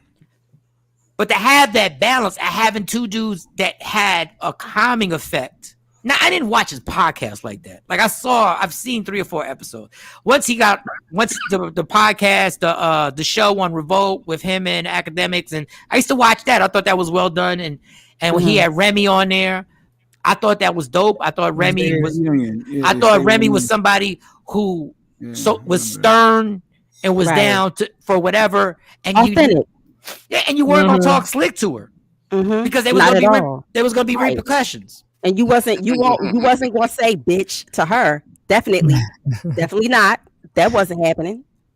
So I don't know what their relationship is because Remy type. I don't know, but you're right. I get where you're going with it. I totally understand. make sure I get around the tight shirts before we end. You gotta get the tight shirts in. People know who they can say what to and who they can play with and who they can't. So I think different dynamics plays a big part of it. I'm telling you, we're speeding to a point where we ain't gonna be able to say nothing to each other. We're speeding. We're at light speed right now. We're like going, dog. When Kyrie Irving on the basketball court got mad at another black guy for calling him the N-word, that's when I said, I am totally confused now. I took it different. What? And you jumped in his face. Kyrie Irving jumped in Schroeder's face from the lake. He jumped in his face. And Schroeder was like, N-word, what? He's like, N-word, watch your mouth. Don't call me the N-word. I was like, wait a second. Y'all just created a new rule. Like, I don't even know this one. Like, this one, I'm telling you, we're speeding towards a place where there ain't going to be nothing. You can't even have a conversation with people without worrying about this. Joe Budden had a podcast for a reason, to help boost his rap career. And if he was to drop a song right now, I would not feel it. First of all, Joe Budden can rap. Second of all, Joe Budden stopped making music. Yeah, because of his voice. He had a problem with his voice. And he just, Joe Budden didn't. He made money. He toured, but his podcasting career. Listen, he's one of the first to really get it popping on his podcasting. Yeah, he was on it early. He was on it real early. Yeah, he's one of the first, and he was the host when he was irresponsible at Hot 97 doing a morning show way back in the day. So he has the talent. It's just that he wanted to sleep under the console during the breaks. That's the best sleep in the world, Michael. Because you can't be an active rapper and be a morning show host. You cannot be an active rapper and be a morning show host. You just can't. You can't do mollies and then wake up and try and function at a morning show pace. So we'll see. This is getting so nice in the morning. Man, this is getting ugly and uglier. This is getting so ugly, right? Go ahead. You got another one because we got a few more minutes. Yeah. No, I was gonna wrap it up because how J Black is. But you know what? Shout out to Naomi Campbell. She's following suit with Janet Jackson. She just popped out her first kid at 51 years old. I wonder if she got stretch marks. Ooh. Wait. She's having a kid at 51? She just had a baby. 51 years old. How old was Janet? Was Janet 50? 50. She was 50. Mm-hmm. And both of them carried their carried their own baby. You said what? Halle Berry. I think she was 50 too. Hey. Oh, my bad. You said Joe Budden. Listen,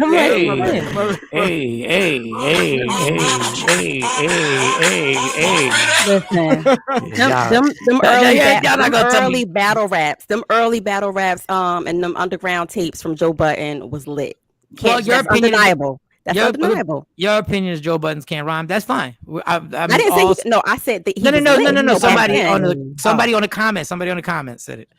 Somebody on the comment said. He's still tall for Jersey. Yes, Joe Budden and Taxstone were the first on the podcast. Right. Yes, Taxstone. Shout out to Jersey. I feel like watching you guys serve though. Yeah, you got served. That's hilarious. No, it was you got Shout out to served. Lyndon. Oh, this is a straight off the beaten path. Was you got served really a good movie, or did we just like Listen. watching them dance? So that's the my that's my week. That's my Maybe watching temptation, them low dance? key. That Yeah. wasn't a good movie. I Was it a watched good all of movie? them. Well, I'm asking. Answer the question. Was it a good movie, or did we just? No, We it wasn't a watched good it for who was in it. We had watched a it The for who people was in in it it. were popular. That's all. Yes. Yeah. Because wasn't Steve Harvey like the ringleader of the dance competition?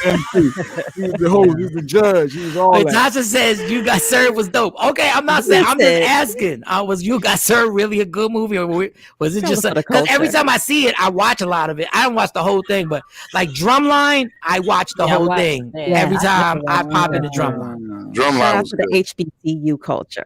Like, Mhm. I really hope they do a Drumline too, because there are rumors that Nick Cannon has something in the works doing a Drumline too. Obviously, he'd probably be a professor or something. You Got Right. Served was a good movie. All right, Dave. Joe Budden can't rap, but You Got Served was a good movie. Okay. Where's your priorities, David? Little Kim was in it. Yeah, it was And star-studded. It was yeah. star-studded. Yes.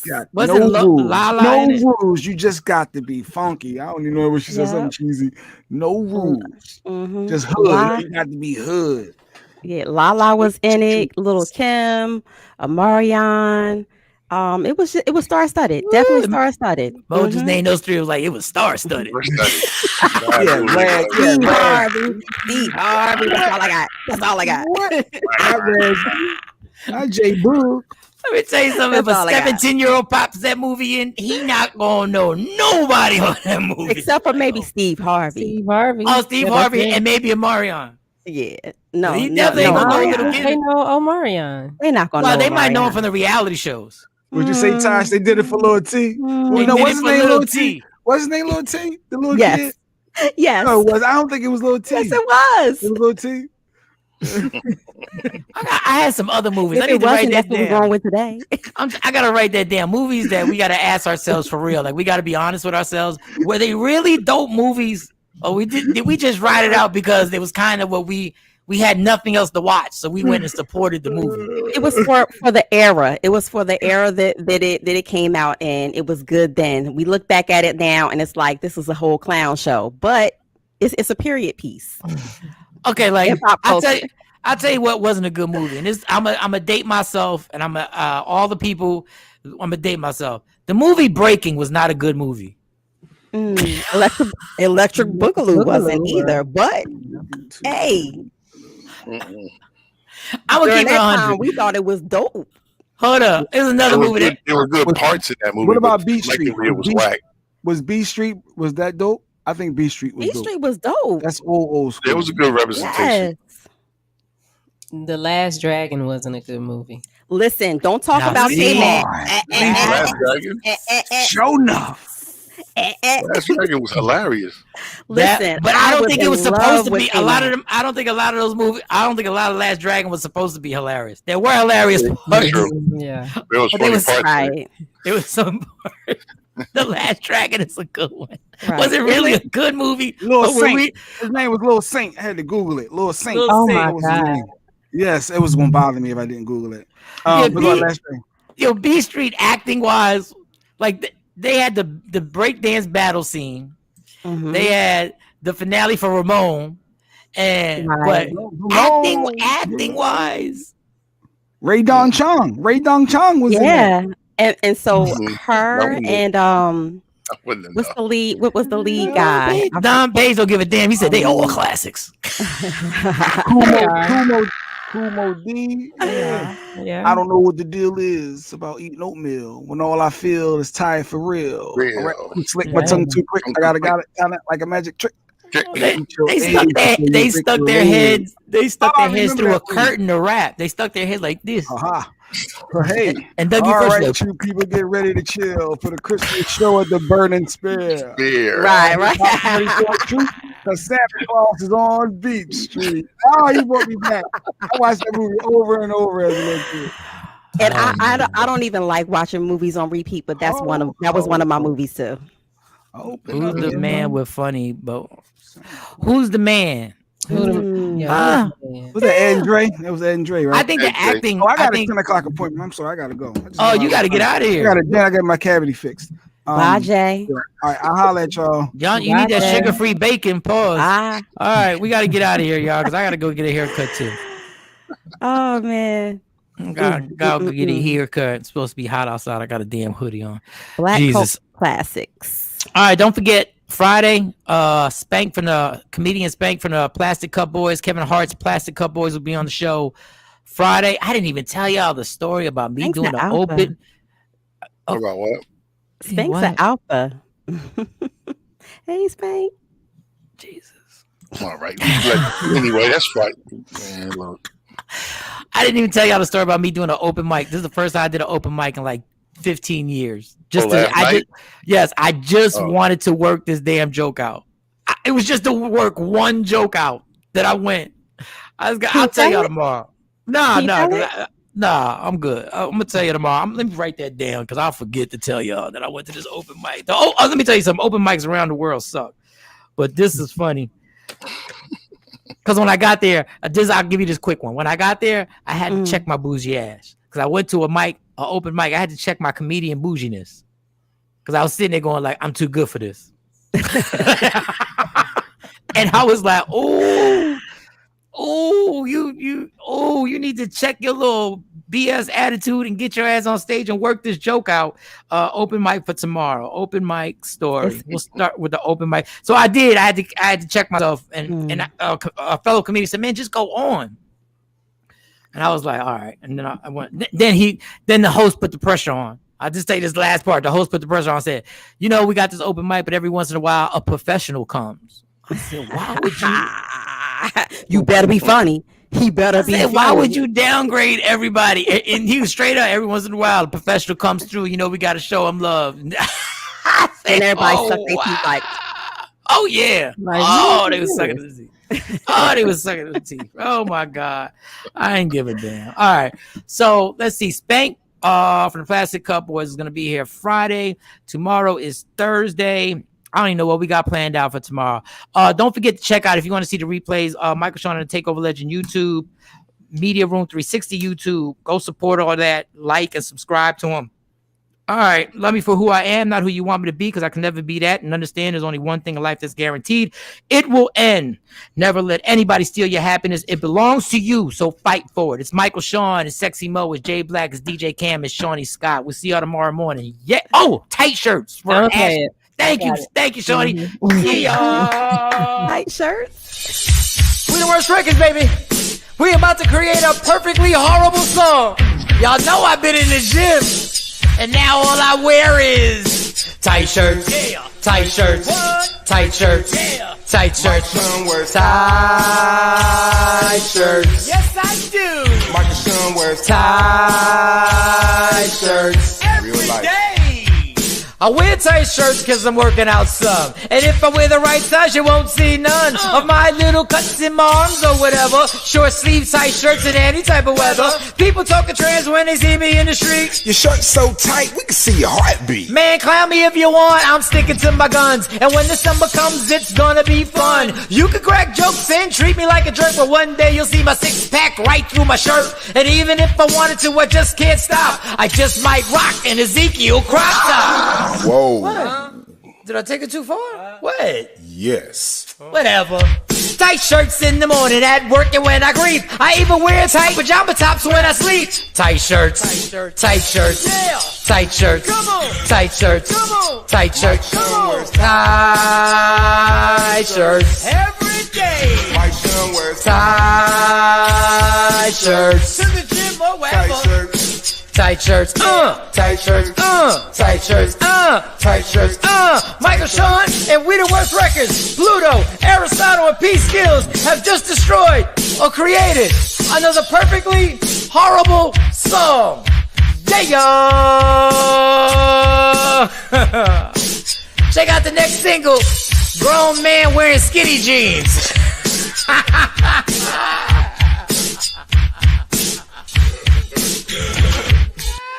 That's it, bro. Mix it up, bro.